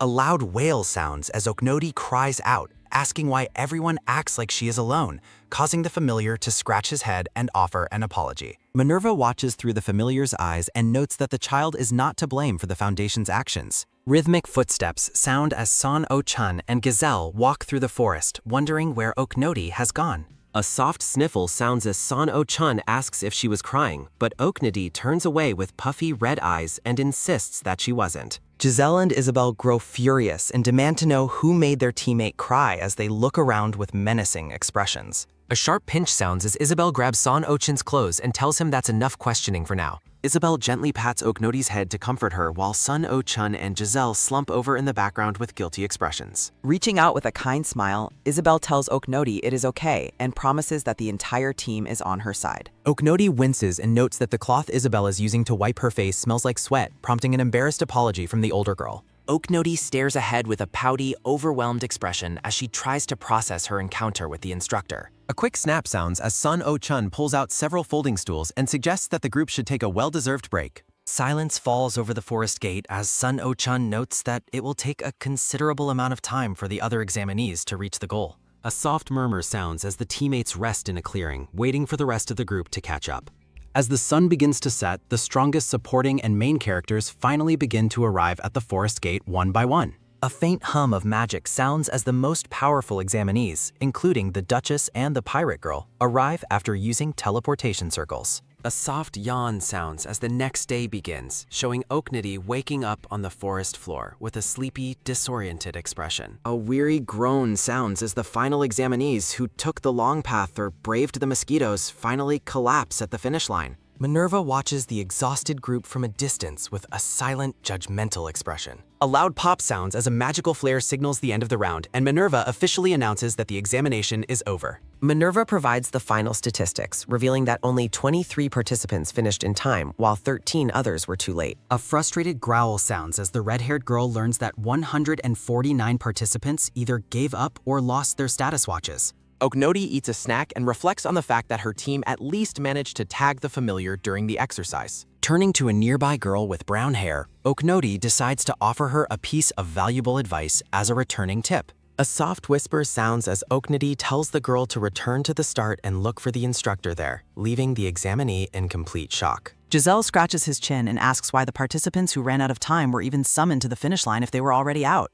A dark smirk crosses Oknoti's face as the narration explains Minerva's method of separating the disqualified and the withdrawn. A man raises his fist and asks the instructor why the timeout students are present if they are supposedly disqualified. Picking her ear with a bored expression, Minerva clarifies that she never actually stated that the students who ran out of time were disqualified. The examinees react with joy as Minerva explains that the timeout students simply won't receive the 50-point bonus given to those who finished early. Oknoti and Isabel shake hands as their names are announced. A loud shout sounds as Sun Oh-chun celebrates his victory. Smiling warmly, Giselle acknowledges his successful results. Minerva announces that Jizwang, Weather, and 6 others have also passed. Minerva explains that while some are stronger fighters, adventure isn't just about combat and power. Gesturing forward, Minerva leads the remaining 30 students toward the third exam venue. The noble-looking girl with long dark hair pauses as if hearing something. Oknoti laments losing her original friend group, but notes being the top scorer twice has everyone watching her. Giselle asks her what their next move should be. Giselle remarks that being noticed was bound to happen as the group stands together. A rhythmic tap sounds as Master Monk Myung-ho walks toward the candidates. The monk instructs all passers to move to the waiting room while a masked figure appears behind Oknoti. A soft whisper sounds as the masked figure, Jinswang, sneaks up and addresses Oknoti. Oknoti reacts with a startled gasp, confused as to why the boy is talking to her. Jizwang asks if she is an assassin, identifying himself as the Binding Assassin. The narration reveals Jaeswang is a landmine character or trap from a rare side quest. Oknoti insists she isn't an assassin, but Jizwang flatly calls her a liar. Jizwang remains convinced that Oknoti successfully saw through his high-level skills. Oknoti thinks to herself that her player status is the real secret behind her insight. Zhuang excitedly asks where she learned her techniques as Oknoti breaks into a sweat. Blushing, Jizwang reacts with jealousy when Oknoti claims she was trained by her butler and maid. Oknoti finds this sudden friendliness awkward and claims she actually learned from a mentor. A vision of a lethal Zhuang appears as Oknoti recalls he usually picks fights on sight. A quick snap sounds as Oknoti wonders if her little girl friendliness is affecting him. Mouse found a friend just like herself. Oknoti yells at the masked boy to cut it out. Sun Oh-chun laughs loudly at the scene while Jizwang stares at Oknoti. A soft tap sounds as Jizwang touches Oknoti's shoulder to get her attention. Zhuang asks if he should beat up her teammates for her while glaring at Sun Oh-chun. Oknoti stares back with a silent, heavy expression. Jizwang innocently repeats his offer to beat up the people around her. Oknoti reflects on Jizwang being a tier 1.5 side character and considers how to raise his favor. Oknoti tells him not to do that, leaving Jizwang surprised. We are teammates here. Oknoti looks at her group and realizes she has grown genuinely attached to them. Oknoti smiles broadly, noting that the major NPCs from the game are no longer in her group. Zhuang says goodbye as Oknoti waves and runs back to her team. A series of quick thumps sound as Oknoti joins her teammates, thinking they are precious to her. Narrative windows explain that round 2 was about creativity while the third round begins. A sharp crack sounds as the noble-looking girl uses ice magic and the ponytail man strikes an orc. The 2 elite candidates stand victoriously over a field of defeated monsters. The noble-looking girl wonders if the Academy has always held such intense trials. A grim narrative describes the endless war with demons and the growing graves of fallen soldiers. Seeking answers, the noble-looking girl unleashes a massive ice spell against a horde of orcs. Oknoti laughs as a bubble notes it would hurt someone's pride to be rated lower than a child. The noble-looking girl reacts with a startled gasp. A soft rustle sounds as she picks up a dark stone, realizing Oknoti had a reason for her hobby. A blue system window reveals the entrance exam results for the advanced class groups. Panels show the accepted students from all groups gathering in a grand, ornate hallway. A blonde woman in a red dress hides behind a fan while observing the new students. Sun Oh-chun asks Oknoti if she is surprised by the number of people who passed. Sun Oh-chun asks Oknoti if she has any knowledge regarding the separation of groups A, B, and C. Pointing to a map, Oknoti explains that Group A is for frontier regions, B is for central, and C is for special cases, noting their team is likely in Group A. Sun Oh-chun finds the split based on origin strange, but Oknoti clarifies that students are simply kept separate based on which testing site they utilized. A bead of sweat rolls down Oknoti's face as Isabel notes her sudden spike in academy knowledge, which the girl attributes to lessons learned at home. A rhythmic clicking sound echoes as a tall, blonde woman in an elegant red dress passes by, catching Oknoti's attention. Hiding behind her fan, the woman is identified as Arcadia, the second highest ranking member of the Western Noble Alliance. The blonde woman watches the group with a sharp, calculating gaze. Oknoti privately reflects that despite her rank, the woman's style is an incoherent mix of trends that lacks a proper foundation.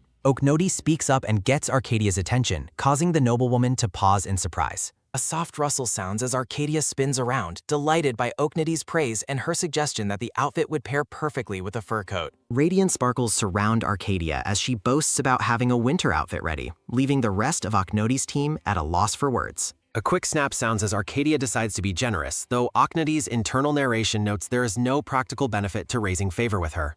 Oknoti's ears perk up with a sudden twitch when Arcadia suggests they bond over girl talk and fried squid. Sun Oh-chun and Giselle watch in bewilderment as the two girls immediately start sharing a snack on the floor. Munching happily, Oknoti declares that Arcadia has officially become her favorite person. A sharp rustle sounds as a man in a conical hat appears and calls Oknoti's name, startling her while she is still eating. The man informs her that Instructor Minerva has requested her presence immediately. Oknoti clutches a piece of paper with a look of growing anxiety and confusion. The scene shifts to a grand, sunlit room filled with luxurious red furniture and a quiet atmosphere. Minerva sips her tea and instructs Oknoti to enter the room. Creeping into the room with a nervous expression, Oknoti asks why she has been summoned this time. A soft slurp sounds as Minerva drinks her tea and assures the girl that she isn't in trouble. Oknoti sits on a large sofa and asks about the clipboard placed on the table before her. Minerva explains that Group A is for the Frontier, B for Central, and C for others, while Oknoti notes her own place in the Frontier group.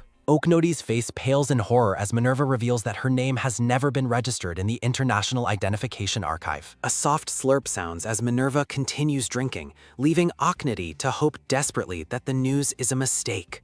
A loud shout sounds as Oknoti reacts with total despair to the news that unregistered students are relegated to Group C and placed under constant instructor supervision. Visions of events Oknoti wanted to clear plague her mind as she realizes she won't be able to clear her intended goals. Oknoti begs the instructor to overlook the discrepancy just once, but Minerva gives a firm and final refusal. A dizzying spiral of despair surrounds Oknoti as she learns she must remain under instructor watch 24 hours a day. A heavy thump sounds as Oknoti collapses onto the sofa, but Minerva cryptically adds that her previous statement was only what she intended to say. A quick snap sounds as Minerva signals someone, leaving Oknoti wide-eyed with curiosity. A rhythmic tap sounds as a man's boots land on the floor, prompting a joyous cry of Jonah from Oknoti. Bowing respectfully, a man with a mustache and monocle greets Oknoti and notes that it has been a long time. A quick snap sounds as a whistle is used to summon the butler, who is described as being 100% loyal. Oknoti lunges forward and hugs the man, shouting that she missed him.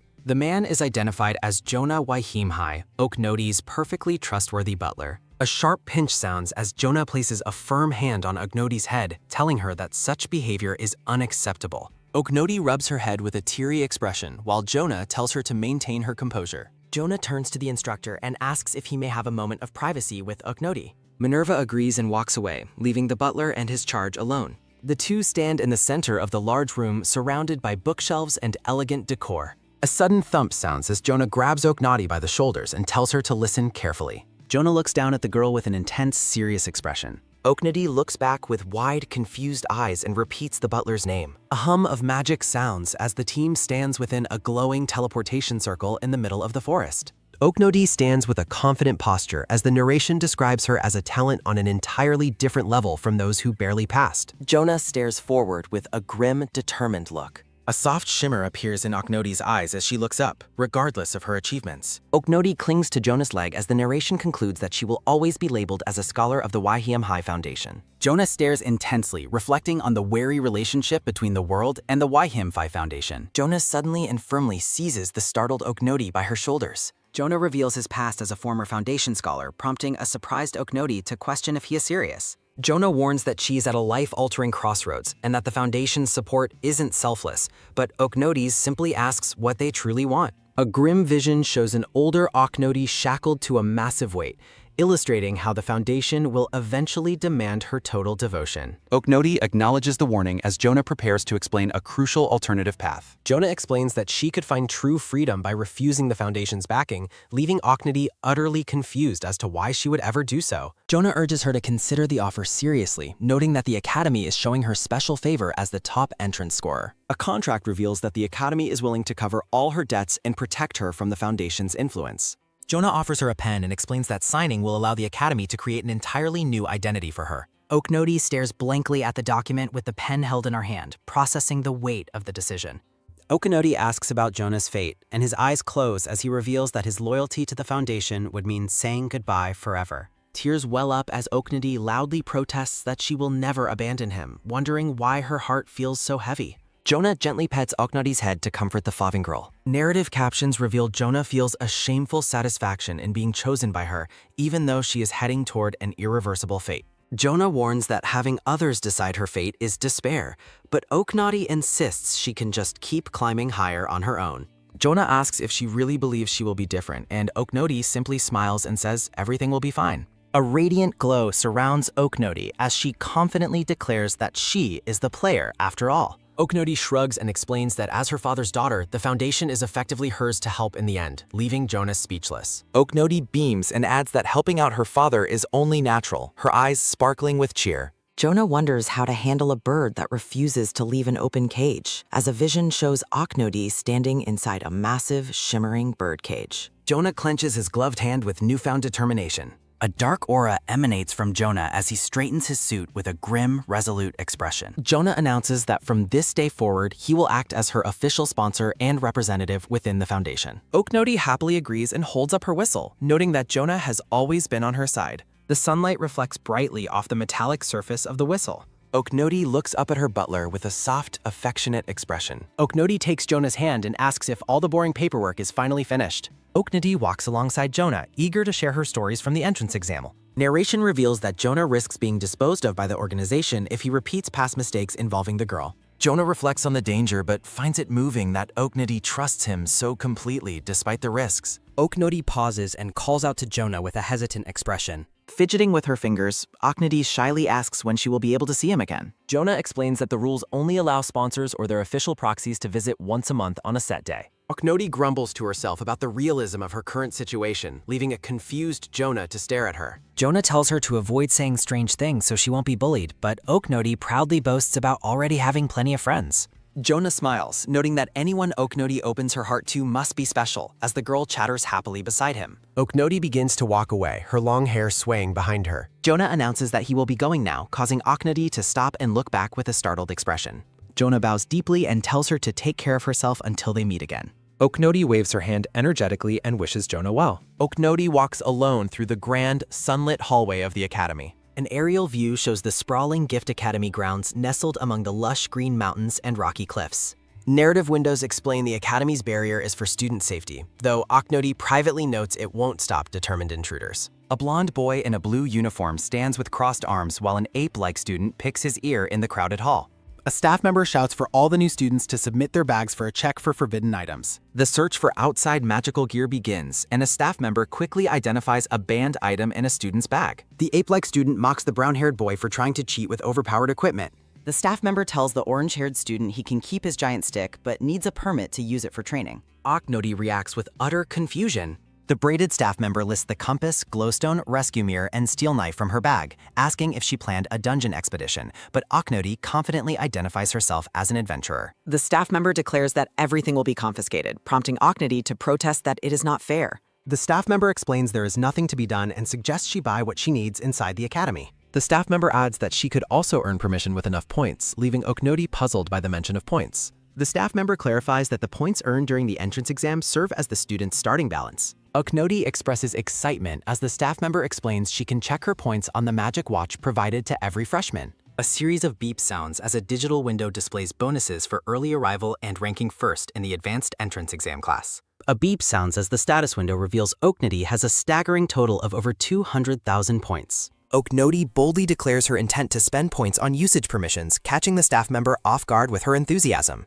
A chime sounds as Oknodi looks shocked at her status window. Multiple system messages announce that freshmen are strictly prohibited from applying for usage permits. Chibi Oknodi trembles as she asked for clarification, while the staff member sighs at the situation. A loud boom sounds as Oknodi screams in despair upon hearing that all her gear will be placed in storage. A loud boom sounds as Oknodi wails at the news that all her belongings will be confiscated. Oknodi sobs about the unfairness while the staff member offers an apology, observed by a brown-haired man in the background. Approaching the staff member, the brown-haired man requests a private moment with him. The two men whisper together. A quick turn sounds as the staff member reacts with surprise while a confused Oknodi watches. The staff member surrenders the touch. A smooth slide sounds as the brown-haired man extends the small pouch toward Oknoti. Oknoti takes the bag and wonders how he managed to get it back for her. The man smiles warmly and advises Oknoti that the proper response is simply to say thank you. Oknoti beams with pure happiness. The man gently pats Oknoti's head. The bearded elder looks back startled. The bearded elder asks if the inspections concluded safely, and the staff member confirms they did, though he notes something unusual occurred. The elder asks if there was another bomb-carrying terrorist like the previous year, but the staff member clarifies that the issue is quite different. The staff member reports that Oknoti is undergoing poison resistance training and explains that confiscating her poison candy could dangerously disrupt her body's balance. Oknoti walks away into the light. A sharp breath sounds as the staff member questions the danger of the girl's poison intake while the elder stares with glowing eyes. A heavy rumble sounds as an oppressive dark energy erupts from the elder, causing the staff member to gasp in fear. The staff member gasps for air. The bearded elder coughs and bows his head in prayer, admitting that his training is lacking if his emotions are swayed so easily.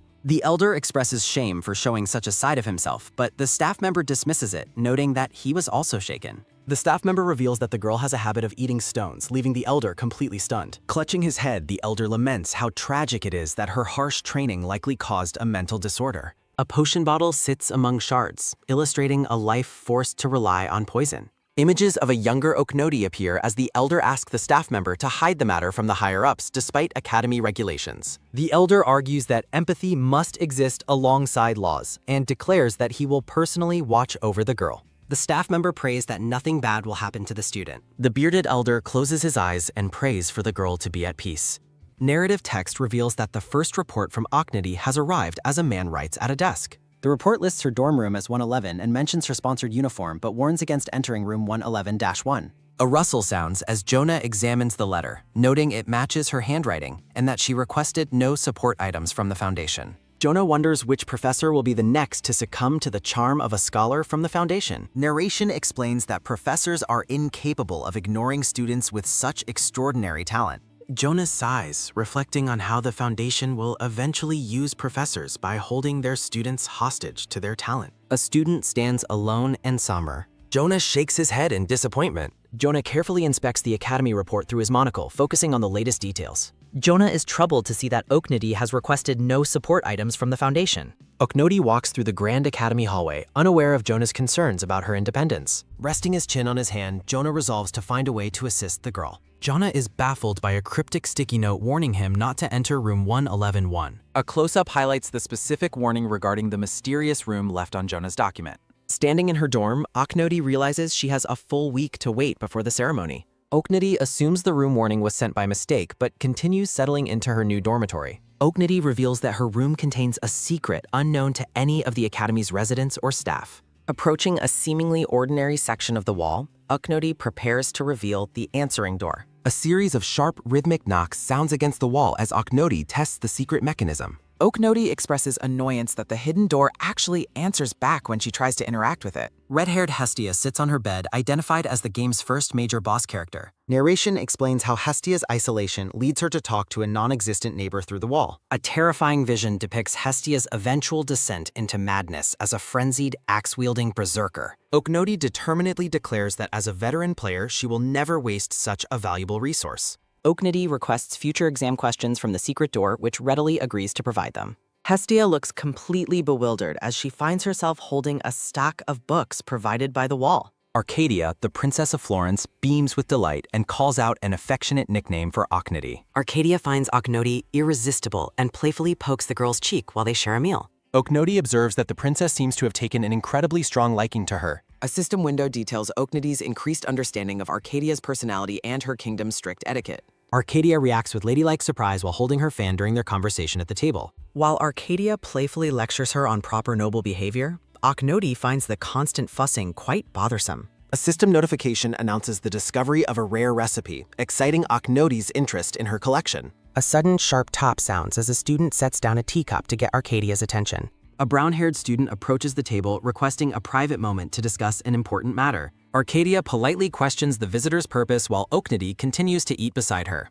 The visitor expresses her sincere gratitude for the kindness Arcadia has shown to the young Oknoti. The student urges Arcadia to focus more on the strategic activities of the Western Noble Alliance. Arcadia hides behind her fan while inquiring about the status of the B Group's central nobility students. The group discusses the advanced class's responsibility to lead against the Empire despite their inferior weaponry. Oknody reflects on the lethal, non-bladed weapons used by the Empire that make the frontier students uneasy. Narrative visuals depict the advanced mana refinement and cultivation techniques that give Empire nobles their strength. Oknody acknowledges that the high-quality mana possessed by their rivals makes them difficult to defeat. Drinking her tea, Oknody recalls the devastating power Hestia displays once she awakens as a boss. Arcadia sighs and promises to be more cautious regarding the ongoing tensions within the Academy. Arcadia pinches Oknody's cheek and reassures her that everything will be fine. Oknody remains skeptical, wondering if Arcadia is truly prepared for the looming challenges. A glowing blue crystal sounds with a quick flip as Oknody tosses it into the air.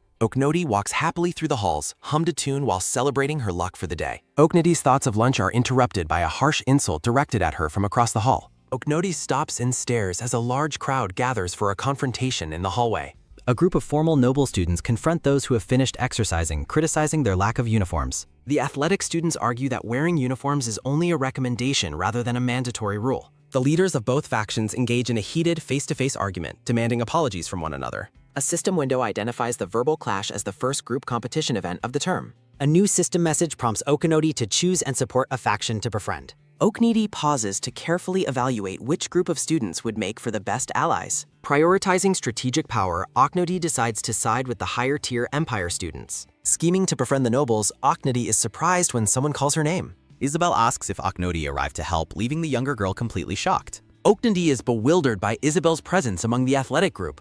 Oknody stands frozen and sweating. Isabel stares with a flat expression. Isabel asks if Oknody is just looking for snacks, making her flinch in panic. Oknody frantically denies any interest in the noble's wine or elixirs while a dark-haired student watches. Isabel smiles and says Oknody can take the noble side, but Oknody is hesitant. Isabel cheerfully threatens to never cook for Oknody again if she joins the nobles. Isabel promises to tell Arcadia about the betrayal, causing Oknody to wail. Oknody looks at them with annoyance. Oknody stares with wide blue eyes. Oknody recalls her friends, from the kind man and ape to the woman who carried her and Princess Arcadia's affection. A quick, firm step sounds. Oknody fiercely demands that the nobles stop bullying her friends, surprising the athletic group. Defensive tracksuits follows as Oknody yells they are clean and everyone has showered. The Empire nobles recoil in shock at the girl's bluntness. The senior mocks Oknody's manners while her companion calls her uneducated and barbaric, leading the athletic group to scream that they should not insult a child and that the noble's perfume stinks. As the yelling escalates, Oknody worries about the increasing conflict while system messages announce the group competition event is achieved and Group A's affection has increased as Group B's decreased. The blonde noble calls the athletes lowlifes and leads her group a wish. Now friendship is ruined. The athletic students swarm Oknody with overwhelming enthusiasm. Isabel and her friends thank Oknody and offer to treat her to food. Oknody is stunned by the affection. The group celebrates by playfully patting Oknody on the head. The happy group walks away. The staff member asks the elder to intervene, but the bearded man notes the conflict is already resolved. The elder bows and prays that virtue will continue to bring good fortune. Kindness increases her positive relationships. Isabel walks in chats happily. The elder smiles, relieved that Oknody has avoided the jealousy he once feared. Walking away, the elder prays for peace to last until the entrance ceremony. Sunset falls over the academy. Oknody walks to her room, hoping for a peaceful week until the ceremony. A sharp, quiet sound occurs. Hestia looks pale and upset. Watching Hestia enter room 112, Oknody wonders why she is so distressed. A quick click sounds. Oknody panics as a notification reveals that a rare nightmare event has been triggered. A corrupted vision of Hestia appears. Narration explains that chapter bosses have set schedules for their awakening events during the midterms. Hestia is an exception, Jurmals. Hestia's early awakening event begins. A flashback shows the advanced class students mocking Hestia and driving her toward madness. Hestia whispers to the wall that the other students insulted her and called her ugly. Oknody realizes Hestia is likely suffering from a subtle bullying situation and having a breakdown behind the wall. Tragedy will soon cause casualties. Hestia snaps upon realizing her only refuge is actually the answering door while Oknody trembles with fear. A loud thud sounds as Oknody rushes to intervene and stop the tragedy. Oknody resolves to use her veteran knowledge to prevent the chapter boss from going dark. Oknody clears her throat to get someone's attention. Cupping her hand, Oknody calls out softly toward the wall. Oknody proudly wonders if her plan makes her a true genius. Narration notes that understanding the wall's secrets will allow Oknody to comfort Hestia directly. Placing her hand against the surface, Oknody waits for a response as a soft, rhythmic thrumming occurs. Oknody is completely shocked when the hidden door bluntly refuses her request. Determined not to take no for an answer, Oknody prepares to press the issue further. The hidden voice suggests that Hestia should speak more often, leaving Oknody sweating in confusion. A panicked cry escapes Oknody as she realizes the secret door has an affection system. Oknody recalls how both she and Hestia have used the wall as a confidant, fueling the door's preferences. Spiraling into a panic, Oknody despairs over her next course of action. The scene shifts to the dense, vibrant greenery of the Academy's forest. A rhythmic crunching sounds as Oknody and Isabel hike through the lush woods together. Isabel stops suddenly, having spotted something of interest among the plants. A light rustle sounds as Isabel carefully gathers a cluster of rare, glowing rainbow mushrooms. Isabel enthusiastically offers to cook a mushroom risotto, but Oknody remains deep in thought. Isabel calls out to check on the young girl, noticing her unusual lack of focus. Isabel is troubled to see that Oknody isn't even reacting to the mention of food. Isabel kindly asks if something is bothering her young companion. Oknody seeks Isabel's advice on how to successfully bridge the gap and get close to someone. A sharp, quick thud sounds as Isabel clutches her chest, deeply moved by being called sister. Isabel laughs off her emotional outburst and tries to steer the conversation back to the topic. Isabel playfully teases Oknody, asking if she has developed a secret crush on someone. Oknody frantically waves her hands, insisting that the person's identity must remain a secret. Isabel wonders if her intensive weekend of gathering ingredients was too much for the girl. Oknody asks Isabel to promise not to tell anyone else about her concerns. Oknody explains that her target is difficult to approach because they are already very close to a best friend. Isabel suggests that Oknody should bond with them by talking about that very same best friend. Oknody is left completely bewildered by Isabel's social strategy. Isabel suggests outdoor activities, but Oknody reflects that her target cannot leave their location. Isabel explains the importance of drawing interest through subjects the other person cares about. Oknody is enlightened by the advice and brightly thanks her big sister for the help. A rhythmic clinking sound occurs as hot soup is served in the Academy dining hall. A male student with a goatee speaks about recent events while enjoying his meal. The male student and a brown-haired girl sit together, discussing a mutual acquaintance at the table. A tight close-up focuses on the male student's unique, glowing purple eye. The male student describes helping a stubborn girl from the A-group advanced class in the forest. A vision depicts a girl with dark hair and a bow, identified as the person the merchant helped. The male student looks down with a faint smile, reflecting on the girl's persistence. The woman student reflects on her own poor judgment regarding Oknody's kind and pitiful nature. The brown-haired woman is told not to be so hard on herself by her companion. Giselle, the dark merchant, explains that gathering information is simply an occupational habit. A bright ping sounds as a light bulb appears above Giselle's head, signaling a sudden inspiration. Giselle suggests talking to the girl about her laundry habits, but his friend finds the level of detail creepy. The woman student resolves to ask around about the girl named Dorothy. A quiet moment focuses on the fabric of a student's plaid skirt as the conversation continues. A rhythmic, snapping sound occurs as Arcadia fans herself while looking quite composed. Arcadia and her companion discuss the girl who is known for carrying a bow around the academy. A dark vision depicts Dorothy's isolation as she declares her desire to be left alone. Arcadia notes that Dorothy's withdrawal stems from being betrayed by a close hometown friend. Isabel stands at a doorway and asks if she can provide any assistance. A blonde girl smiles while remarking that she initially found her companion to be strict and difficult. Isabel asks for Dorothy's room number, and Arcadia informs her that she can be found in room 120. As a sliding, rhythmic sound echoes, Isabel offers her thanks, and Arcadia replies that it was her pleasure. The golden light of sunset bathes the academy. Isabel spots a student and asks what he is doing outside the girls' dormitory. The young man looks startled and wonders about the identity of the person standing before him. The boy stands in silence, looking troubled as the sun begins to set. Isabel repeats her question to the startled boy, who responds with a brief, nervous stammer.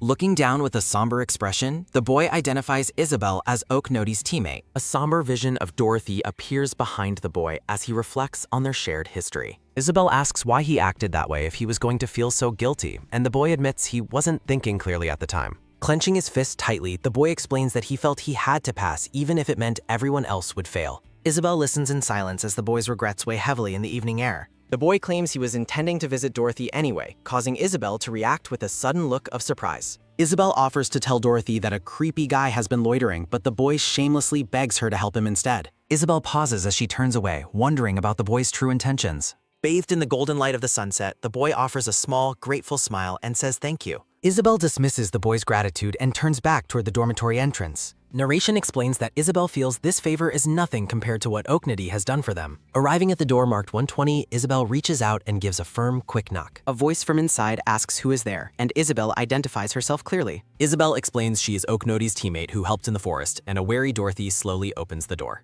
Dorothy allows Isabel inside, and the two girls sit down to talk in the quiet room. A vision of Giselle appears as Isabel conveys his message that Dorothy hasn't used the laundry circle and that cleanliness is important. Isabel sits in awkward silence as she eyes a large pile of unwashed clothes in the corner. Dorothy explains that tagging the Black Hat instructor earned her nearly 1,800 points during the exam. A memory shows the instructor as Dorothy realizes his points had been accumulating since the very beginning of the test. Dorothy admits she was penalized for being late but refused to give up, making Isabel wonder if Oknody knew everything from the start.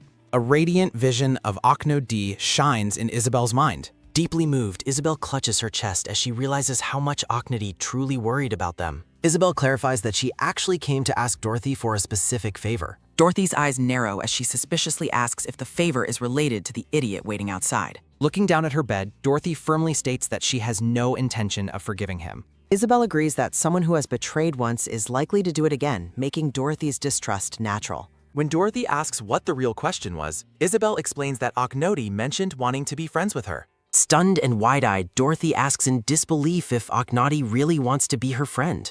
A warm, genuine smile spreads across a face. Isabel laughs that a mutual acquaintance can be wrong, while Dorothy asks if she's being mixed up with someone else since they haven't met since the exam. Isabel apologizes for wasting time and begins to leave, but Dorothy quickly asks her to wait. Dorothy stands up and asks to hear the rest of the story, surprising Isabel.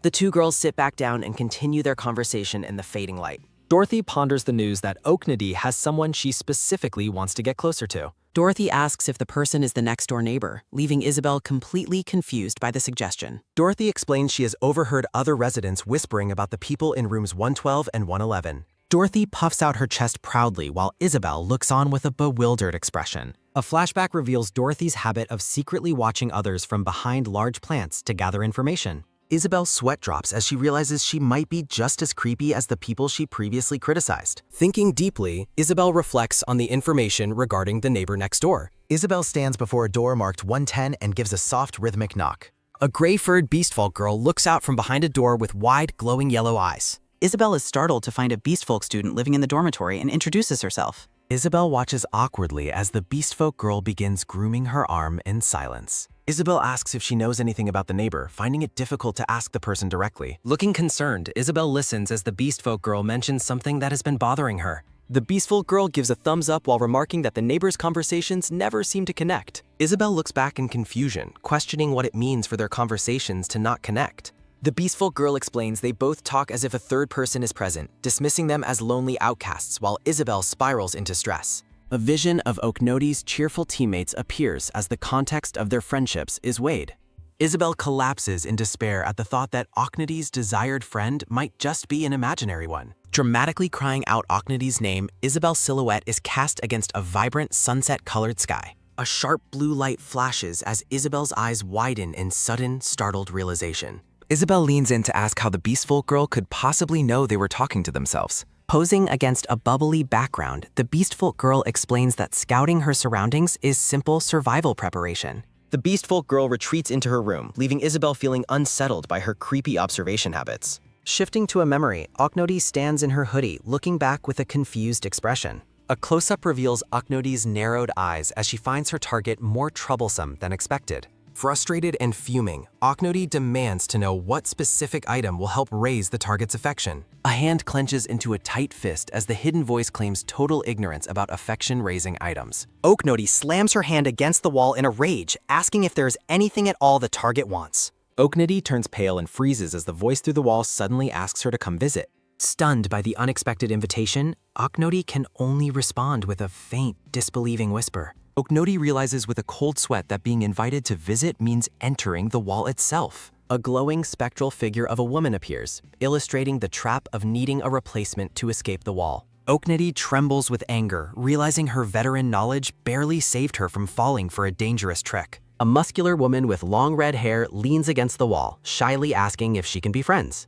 Returning to the present, Oknody walks through the academy halls as a student calls out her name. Isabel stops Oknody to kindly offer her support, telling her she can reach out anytime if anything happens. Oknoti looks bewildered by the sudden outburst of concern from her teammate. Oknoti reflects on how bizarre it is to be seeking social advice on how to befriend a literal wall. Oknoti sticks her tongue out in annoyance while Isabel watches her with a curious, A large crowd of students in blue tracksuits gathers in a hall, murmuring about a developing situation. Isabel spots the commotion and notes a fight has broken out, while Oknoti's eyes sparkle with excitement. Oknoti dashes toward the noise to watch the spectacle, leaving a weary Isabel to follow behind. Hopping up and down behind the tall crowd, Oknoti complains that she is too short to see the action. A sudden quick lift occurs as Oknoti is hoisted into the air by her companion. Isabel settles Oknoti onto her shoulders so she can see, playfully warning her to stay still. Oknoti's eyes widen in awe as she notices the incredibly large muscles of one of the fighters. Gazing down at the scene, Oknoti observes the muscular red-haired girl standing alone amidst the crowd. Two girls mock the muscular student for being a manaless gorilla, causing Oknoti to panic for her safety. A system notification appears, announcing that a chapter boss event involving Berserker Hestia has been triggered. Hestia stands silently as the bullies berate her, while the system warns she might snap and tear someone apart. The game presents a choice to help Hestia or leave her, and Oknoti rushes forward to intervene. Oknoti leaps in front of Hestia with arms outstretched, complaining about her wasted efforts with the wall. A tight close-up focuses on Hestia's glowing purple eyes as they widen in utter shock at Oknoti's bravery. Oknoti stands her ground firmly, shielding the muscular girl from the surrounding bullies. Oknoti loudly scolds the bullies, telling them that their insults regarding appearance reveal their own low character. The lead bully laughs mockingly, questioning the skill level of the academy if a kid is their top scorer. A dark red aura erupts from Hestia as she menacingly tells the bullies to get lost if they want to fight. The bully girl scoffs, accusing Hestia of only acting tough because she wants to save face in front of a child. Lotto sneers at Hestia, mocking her as a barbarian who only knows how to use her fists. Oknoti steps in, calmly commanding everyone to stop their bickering as Hestia looks on in shock. Oknoti points a finger, scolding the bullies for their lack of upbringing while the crowd watches in awe.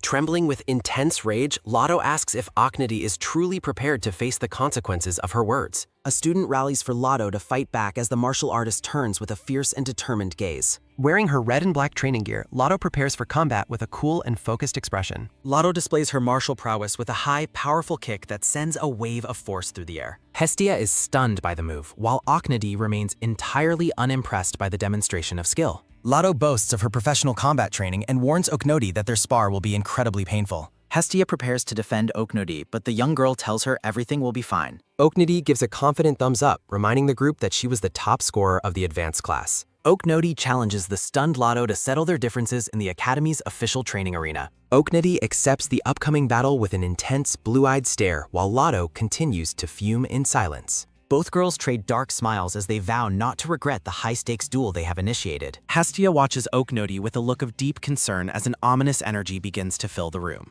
News of the match between the top scorer and Lotto spreads quickly, drawing students from all over campus. A massive crowd gathers at Arena Number 3, eager to witness the confrontation between the two students. A student marvels at the incredible sight of the massive audience assembled for the match. Insults fly from the crowd against the Empire nobles as the tension in the arena reaches its peak. Isabel stands in the crowd and clears her throat, preparing to watch her teammate in action. Oknoti is confused by the unexpected cheering as the crowd champions her as a bringer of justice. Isabel is greeted by Oknoti's teammates who have arrived to witness the high-profile duel. The Beastfolk teammate explains that Oknoti wanted to handle the nobles alone to avoid showing them her power. Isabel is left speechless by the calm and casual confidence Oknoti's teammates have in her victory. The teammates laugh at Isabel's worry, suggesting that Oknoti's power is far greater than anyone realizes. The teammates confidently discuss Oknoti's strength, fully expecting her to dominate the match with ease. Oknoti stands in the arena, surrounded by a dark and swirling aura that hints at her hidden nature. A vision of a rare platinum ticket appears, a prize that grants automatic advancement to its holder.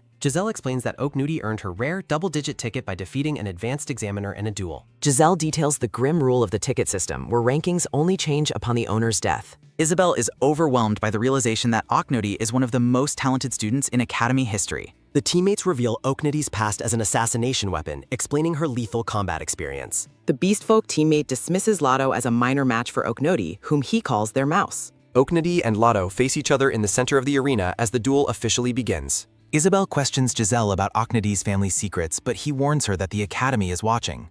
Isabel reflects on the terrifying and deep darkness that seems to follow Oknoti's family lineage. Despite her fear, Isabel resolves not to let anyone underestimate them and prepares to support her friend. Giselle suggests they watch the duel closely as a student reacts with surprise to the escalating situation. A voice from the crowd calls out for someone to encourage Oknody during the match. Oknody's teammates look on with quiet pride, knowing exactly what their friend is capable of doing. The group stands together, focused on the arena as the duel enters its most critical stage. A judge explains that the safety guard will stop the match immediately upon activation to prevent injury. Oknody casually stretches and prepares for the fight with a cheerful and relaxed expression. Lotto watches Oknody's lack of seriousness with a look of mounting confusion and irritation. Lotto threatens to make Oknody suffer, promising that the match will result in plenty of pain. Oknody smiles eerily, confessing that she had originally intended to show her opponent some mercy. With a widening and chilling grin, Oknody declares that Lotto's attitude has made mercy entirely unnecessary. Oknody approaches Lotto with an intimidating aura, questioning if she is simply stalling for time.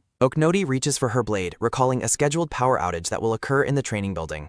Oknody draws her sword as she reveals that the safety guard will fail, leaving Lotto paralyzed with terror. Lotto smirks confidently, mocking the A group for falling for such a simple trick. Shrugging dismissively, Chibi Oknody notes that predicting an accident like that is naturally hard to believe. The cloaked judge raises his sword high and commands the match to start. A wave of excitement sweeps through the crowd as students cheer loudly for a victory. Lotto lunges forward with a fierce battle cry, her face set in determination. Lotto's eyes glow with power as she unleashes a heavy, concentrated punch. Lotto delivers a powerful high kick, but Oknody effortlessly parries the blow with her training sword. A tense close-up captures Lotto gritting her teeth in frustration while Oknody remains calm and focused. Lotto is sent skidding backward across the floor, her expression shifting to one of sheer disbelief. Trembling with shock, Lotto can only stare wide-eyed as she realizes her attack was completely neutralized. Oknody smiles casually, resting her sword in one hand as she observes her opponent's struggle. Watching from the sidelines, Hestia nervously whispers Oknody's name with a look of deep concern.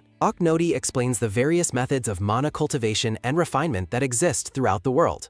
Turning her back to her opponent, Oknody rests her sword on her shoulder and asks Lotto for her thoughts. Oknody boasts that her extensive experience at the academy has made her a master of both cultivation and refinement. Oknody decides to finally get serious, noting that there is no longer a reason to hold back now that the butler is gone. Lotto yells back in a rage, stubbornly insisting that she still has plenty of strength left to fight. Gritting her teeth, Lotto reacts with a sharp gasp of pain and frustration as Oknody questions her resolve. Lotto leaps high into the air, descending with another powerful and desperate shouting attack. Oknody stands her ground, preparing to receive the incoming strike with a look of quiet intensity. The two students trade a rapid-fire series of blows in a blur of clashing weapons and high-speed movement. Lotto winds up for a massive punch with a fierce battle cry, pouring all her strength into the hit. Lotto's eyes widen in terror as her ultimate move is easily deflected, leaving her completely exposed. The scene shifts to the arena tower as the lights suddenly fail and an eerie silence settles over the hall. Lotto begins to sweat profusely, her breathing becoming heavy as the oppressive darkness of the blackout takes hold.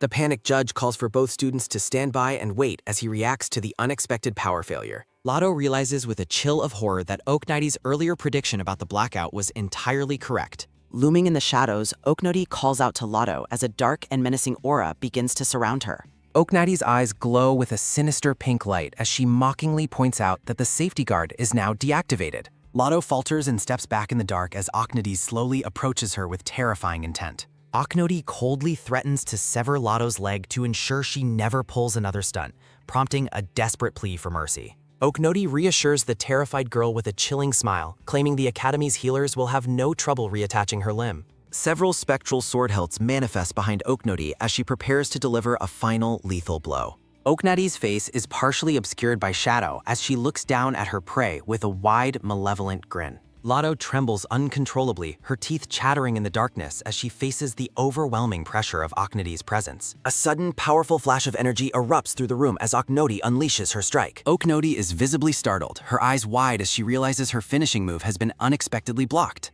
Oknody's hand vibrates from the intense impact as she questions how her opponent managed to stop her. Oknody's gaze turns sharp and lethal, her eyes glowing with a renewed and dangerous intensity. Oknody swings her blade in a powerful arc, the motion creating a trail of bright energy in the dim arena. Breaking a sweat, Oknody reflects on the surprising turn of events, worrying that she might actually lose the duel. In the brightly lit hallway, two confused students shield their eyes and ask what happened to the match. Hestia stands firmly between the two fighters, her presence putting an end to the lethal exchange as Lotto lies defeated. Oknody reacts with a bewildered blink, looking up in surprise at the muscular girl who intervened. Oknody calls out to Hestia in confusion, while the red-haired girl remains silent with a stern expression. Hestia looks down at Oknody with a look of quiet resolve, her face showing no sign of malice. Oknody's eyes reflect her mounting confusion as she tries to understand Hestia's unexpected actions. Hestia explains that she cannot stand by and watch the girl who helped her make such a devastating and life-changing mistake. Oknody lowers her sword in size, closing her eyes as the tension of the duel finally begins to fade. Oknody admits with a playful, small smile that she would have just pretended not to see the situation if Hestia hadn't arrived. The match is officially halted. The judge explains that the match is stopped because the power outage caused the safety guard to malfunction. Giselle and Hestia react with a collective gasp of surprise. Oknody runs to her teammates and asks if they saw her impressive performance. A stunned Oknody stares wide-eyed. Giselle and the Beastfolk teammates scold Oknody for nearly becoming a criminal by using lethal force before the ceremony. Blushing, Oknody insists it was an accident and not her fault. Oknody looks to Hestia for validation, asking if she agrees. Hestia firmly declares that the incident was entirely Oknody's fault. Hestia explains that something terrible would have happened without her intervention, prompting a quiet apology from Oknody. Hestia tells her to skip the apology and properly thank the person she helped. A sudden, sharp ping sounds as Hestia pats Oknody's head. A system window confirms event success with 50,000 points and a shift in group affection as Oknody sighs deeply. Oknody laments that her post-graduation success is ruined now that the nobles are after her. Determined, Oknody resolves to just graduate with even better grades and solid skills to compensate. Oknody startles as she notices Isabel watching her. The group stands together in the hall. Isabel walks away with a cold, silent resolve. Oknody nervously scratches her head. A crowd of students swarms Oknody, excitedly asking about her sword technique and praising her strength. Oknody screams in distress as the group asks if she wants to train together later. Hestia steps in and orders everyone to back off. Hestia warns that they shouldn't swarm someone who just finished a match, receiving a quick apology from the students. Hestia tells Oknody to rest for today, allowing the blonde girl to breathe a sigh of relief. Oknody walks down a quiet dormitory hall there. Isabel stands by a door and quietly acknowledges her. Oknody bows deeply and thanks Isabel for everything that happened today. Surprised, Isabel asks if she followed her just to say that. Oknody blushingly explains that her own room is actually just over there. Isabel murmurs to herself that Oknody is in room 111. Oknody asks what she said, but Isabel stays silent. Isabel quickly ducks into room 112 as Oknody watches in confusion. Oknody realizes that Isabel is mistaking doorside conversations for actual interactions with her. Oknody reflects that while she planned for this, it feels strange not knowing what was actually discussed.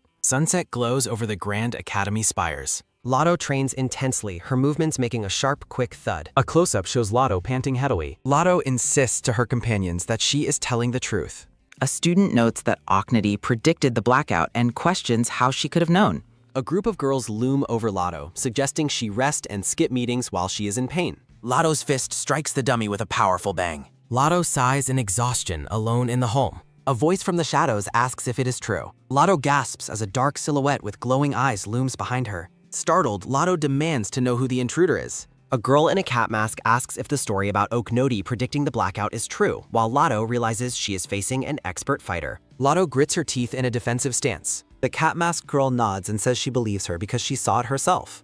A flashback reveals Oknody's blade energy was precisely aimed to sever her opponent's leg. The masked girl mocks the Foundation scholars as small fry before turning away. Oknody appears vibrant and distinct from her surroundings. A mysterious voice warns Lotto to keep quiet about their encounter. Lotto asks if the masked stranger is trying to threaten her. The masked girl coldly claims she would simply eliminate her instead. Lotto stands frozen as the masked girl turns to depart. The intruder warns Lotto not to cross the powerful organization behind the blackout. With a final parting word, the masked girl vanishes. Lotto collapses in despair, crushed by her family's high expectations. Lotto clenches her fist, feeling her reputation slipping away. Trembling with resentment, Lotto laments that her status is meaningless. Visions of Oknody and Hestia haunt Lotto's bitter thoughts. Lotto reflects on Hestia's intervention and the masked girl's warner. Kneeling alone, Lotto despairs of ever surpassing her rivals. A soft sound marks Lotto's resolve shifting. Lotto decides to give up her pursuit of Gory. The day of the grand entrance ceremony arrives. Orientation ends as students gather for the ceremony.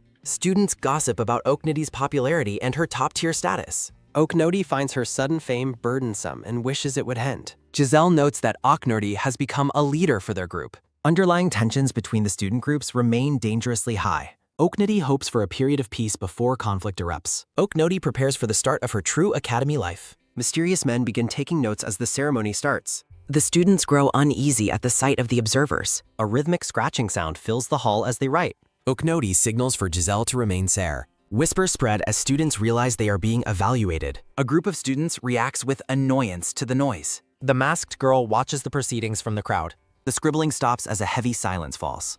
A bright light hurls a powerful presence in the hall. The students are blinded by the sudden radiance. A massive dragon head appears, mocking the students' lack of talent. The students are horrified to see a dragon. The dragon headmaster declares that slackers will lose points immediately. A collective gasp of horror ripples through the students. Oknoti encourages Giselle for managing to stay quiet. The dragon headmaster prepares to explain its unusual position. A man admits his ignorance before the headmaster speaks. The dragon bluntly states that money is the ultimate answer. A stunned silence follows the headmaster's greedy declaration. Oknoti and her companion are baffled by the dragon's logic. The headmaster explains that points are the key to all privileges. The dragon headmaster notes that gold can be exchanged for points. Giselle asks if the headmaster is demanding a bribe. The dragon gleefully admits the academy exists to drain wealth. The headmaster asserts its rules are above those of mortals. The ceremony concludes as the headmaster's image fades. Oknoti watches the other students leave with a thoughtful expression.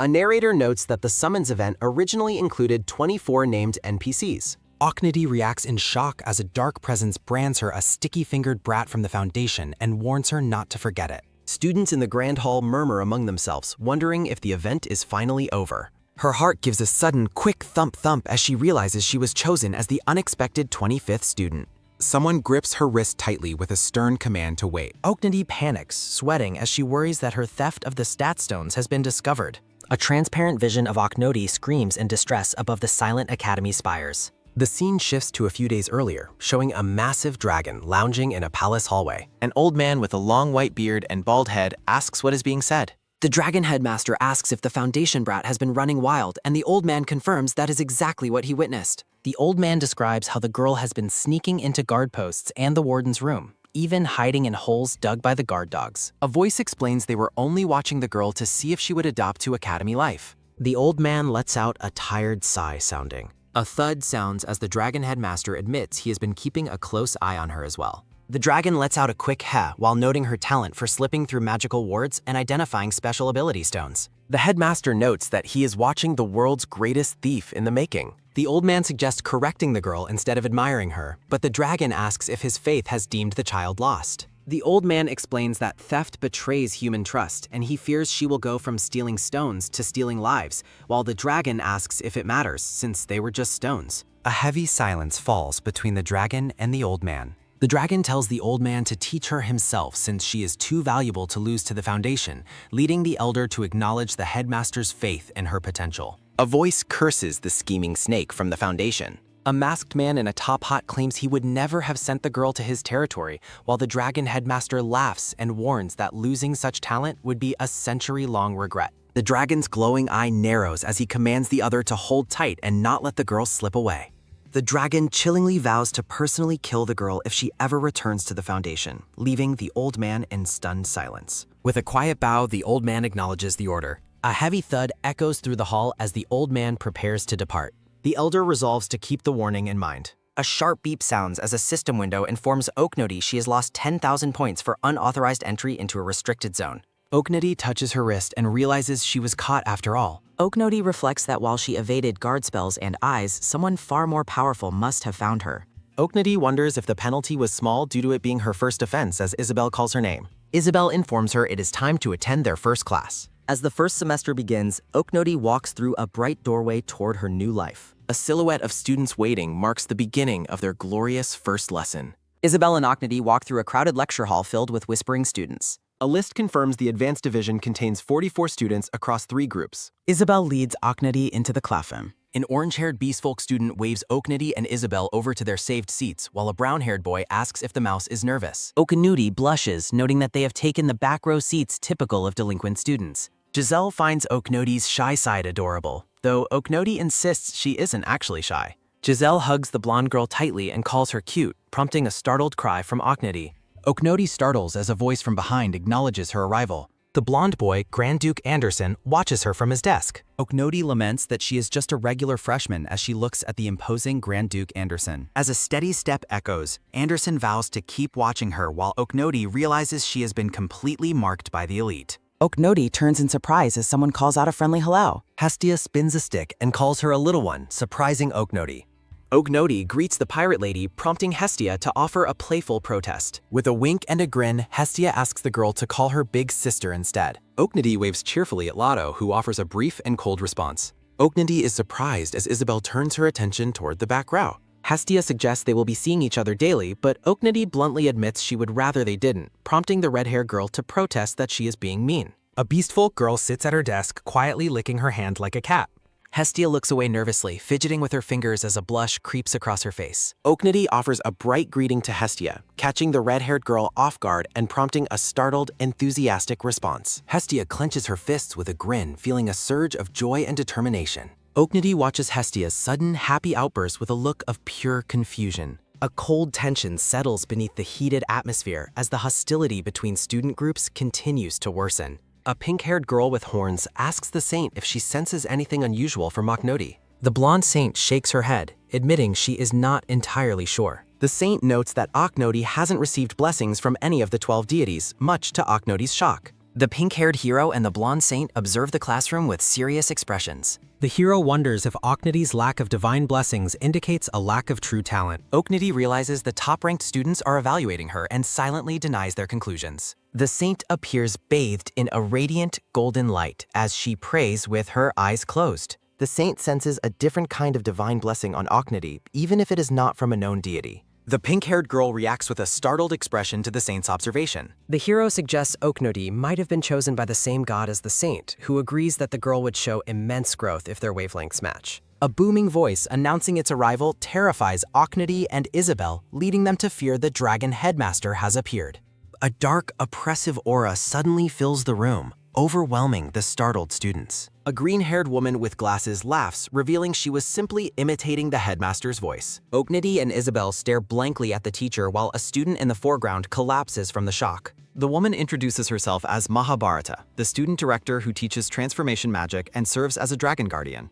Mahabharata informs the class that they can find their course registration details on their magic watches. The professor drops a bombshell by revealing that students must physically run to the classroom of the professor they want. Mahabharata writes the 3 types of academy courses on the chalkboard with a series of quick clacks. The director emphasizes that the core courses are mandatory for every student. Mahabharata warns the students to avoid picking classes solely to convert credits into points. Oknoti is startled as a mysterious hand reaches across her to touch Isabel's notebook. A handwritten note on the page suggests that electives are a good choice for earning points. Isabel is horrified as the note warns that point deductions could end up being far larger than what is earned. Isabel clutches her head in frustration after the warning, much to Oknoti's concern. Narrative text explains the Academy's structure, highlighting the night and magic departments. The adventure, administration, and production departments are detailed, noting that top grades require inheriting world-class knowledge. Mahabharata gives the students 1 hour to finalize their course decisions using their watches. A heavy thud echoes through the hall as the students begin their deliberations. Isabel asks Oknoti which department she plans to join, though the girl admits she is still thinking about it. Isabel proudly declares her status as an adventurer with a thumbs up. Isabel pulls Oknoti into a tight hug, encouraging the girl to join the adventure department with her. Oknoti imagines her future as a veteran adventurer proudly hoisting a glowing treasure chest. Oknoti notes she is also considering the night department since she is skilled with a sword. Isabel acts dramatically devastated, asking if Oknoti is truly planning to abandon her. Oknoti reconsiders as she thinks about the delicious snacks Isabel makes, much to the other girl's disbelief. Cheers erupt as Isabel cheers Oknoti up by handing her a bright, candied apple. Mahabharata reminds the students that the race to their chosen classrooms is about to begin. Hestia draws her revolver with a wicked grin, realizing registration is a first-come, first-served competition. Oknoti and her companions look on in shock as Hestia's intense competitiveness takes a dangerous turn. Hestia heads for the door early, handgun in hand and a plan in motion. The red-haired girl vows to shoot down anyone who dares to try and get ahead of her. Gunshots ring out and chaos erupts as Hestia begins firing her weapons to clear a path through the terrified crowd. The brown-haired boy stands up and suggests there is no need to go that far while Isabel and Oknoti watch him. An ape-like beastfolk student roars for everyone to move aside, terrifying Oknoti as he prepares to charge. Chaos erupts as students shove ahead. Hestia fires her revolver into the crowd with a wicked grin, ignoring the terrified shouts of those around her. Two students fly through the air. He grins at the small fry. Hestia grits her teeth in annoyance. The Beastfolk student easily blocks Hestia's bullets with his bare arms, mocking her for using such toys. Isabel asks Oknoti if they should hurry, but the blonde girl remains calm while holding her snack. Oknoti explains that she wants to avoid point deductions for causing a disturbance, noting that hallway chaos carries heavy penalties. The hallway is left in ruins. Isabel wonders about starting with an adventure lecture, while Oknoti expresses a lack of interest in high competition classes. Oknoti turns around and asks why a merchant would even care about adventure-themed courses. The brown-haired boy offers a knowing smile and tells Oknoti she is still too young to understand his perspective. The boy explains that to rip off desperate adventurers, a merchant must understand how they think, leading the girls to label him a devil. They arrive at the adventure department. The group finds the introductory courses boring as they look over the list of basic weapon and gear skills. They note that more advanced dungeon studies are restricted to second years, but the boy mentions a secret trick. Leveling up allows for skipping raids. Oknoti explains that students can skip a year with enough points and credits, though she feels there is no need for it this time. Culture develops faster than combats goes. Oknoti ponders the importance of divine studies, which are considered the hottest field in imperial culture. A blonde student mentions a course on using holy arts without faith, sparking Oknoti's curiosity. Several students are excited by the prospect of using holy power without having to rely on a deity. A stocky student and his friend decide they should register for the holy power course as well. Oknoti watches them leave with a look of disdain, noting that they have no eye for true quality. A panel reveals a muscular, red-eyed man and warns that the class is actually a brutal physical trial. Isabel decides to register for the gear quality course, and Oknoti is surprised to find they made the same choice. Oknoti is happy to have Isabel in the same class, mentioning she has already mastered these subjects before. The brown-haired boy decides to join them for the gear quality class, causing the girls to react with visible shock. An empty grand hall stands ready. Rows of desks fill the classroom. Isabel looks around the room in confusion while Oknoti watches her curiously. The brown-haired boy notes that the number of second-year seniors in the room is suspiciously low. The brown-haired boy addresses a group of older students and asks them for clarification. The seniors blush and act flattered at being addressed by their title, while the girls watch them with flat expressions. The seniors' expressions turn to horror when Isabel asks why so few upperclassmen are taking the specific class. The upperclassmen look away nervously, whistling and pretending to be busy with other things. Oknoti bluntly suggests the course has a bad reputation, causing the seniors to have an extreme and terrified reaction. The seniors aggressively insist it isn't because of the tough assignments, stingy grades, or the dangerous reputation of the professor. A blonde senior named Big Stone shouts that they definitely weren't hoping for underclassmen to drag down the grade curve. Students flee as fear takes hold. Big Stone frantically denies that the professor was once a heroic thief or that there is any risk of students being treated poorly. Someone yells at the potion models. Professor Estrada appears with a sharp look and a hand to her ear, confronting Big Stone about his impure thoughts. Professor Estrada smirks at the class. A female senior apologizes for Big Stone, claiming he is stuck in a forced truth state, which he realizes reveals his actual feelings. Professor Estrada tells anyone wanting to leave to do so now, prompting students to whisper about staying because the top scorer is there. A student corrects the Empire terminology. A dark-haired student with glowing blue eyes explains that the term Empire incorrectly lumps the Eastern and Central Empires together. A student apologizes for lumping the girl with Central Empire jerks while she dismisses the group with a humph. The boy calls out to Oknoti, who realizes that the entire situation has become a complete mess. Isabel looks around the room worriedly. Oknoti gives a thumbs up and declares that even if the class has a terrible reputation, it will be fun. Her friends watch Oknoti's radiant determination. A sudden sharp ring sounds, making the students clutch their ears in agony. Her attention is caught by the quick clack sounds of the professor's name being written on the chalkboard. The red-haired woman identifies herself as Professor Bronze D. Estrada. Estrada claims her background as a thief of justice makes her qualified to teach, so the students should rest easy. A student desperately asks for the ringing to stop, but Estrada only acknowledges him as the noise persists. The professor declares that stopping the noise is the only way for the students to leave her class. Estrada explains that a heroic thief must move on their own feet and announces they will begin field practice. Oknoti tugs on her friend's shibs. Oknoti plugs her ears with focus. Her friends follow her lead immediately. The professor states that any student who can find and disable the hidden bell will be allowed to leave. A thunderous ringing and clang sound fill the hall as Estrada announces the final condition for dismissal.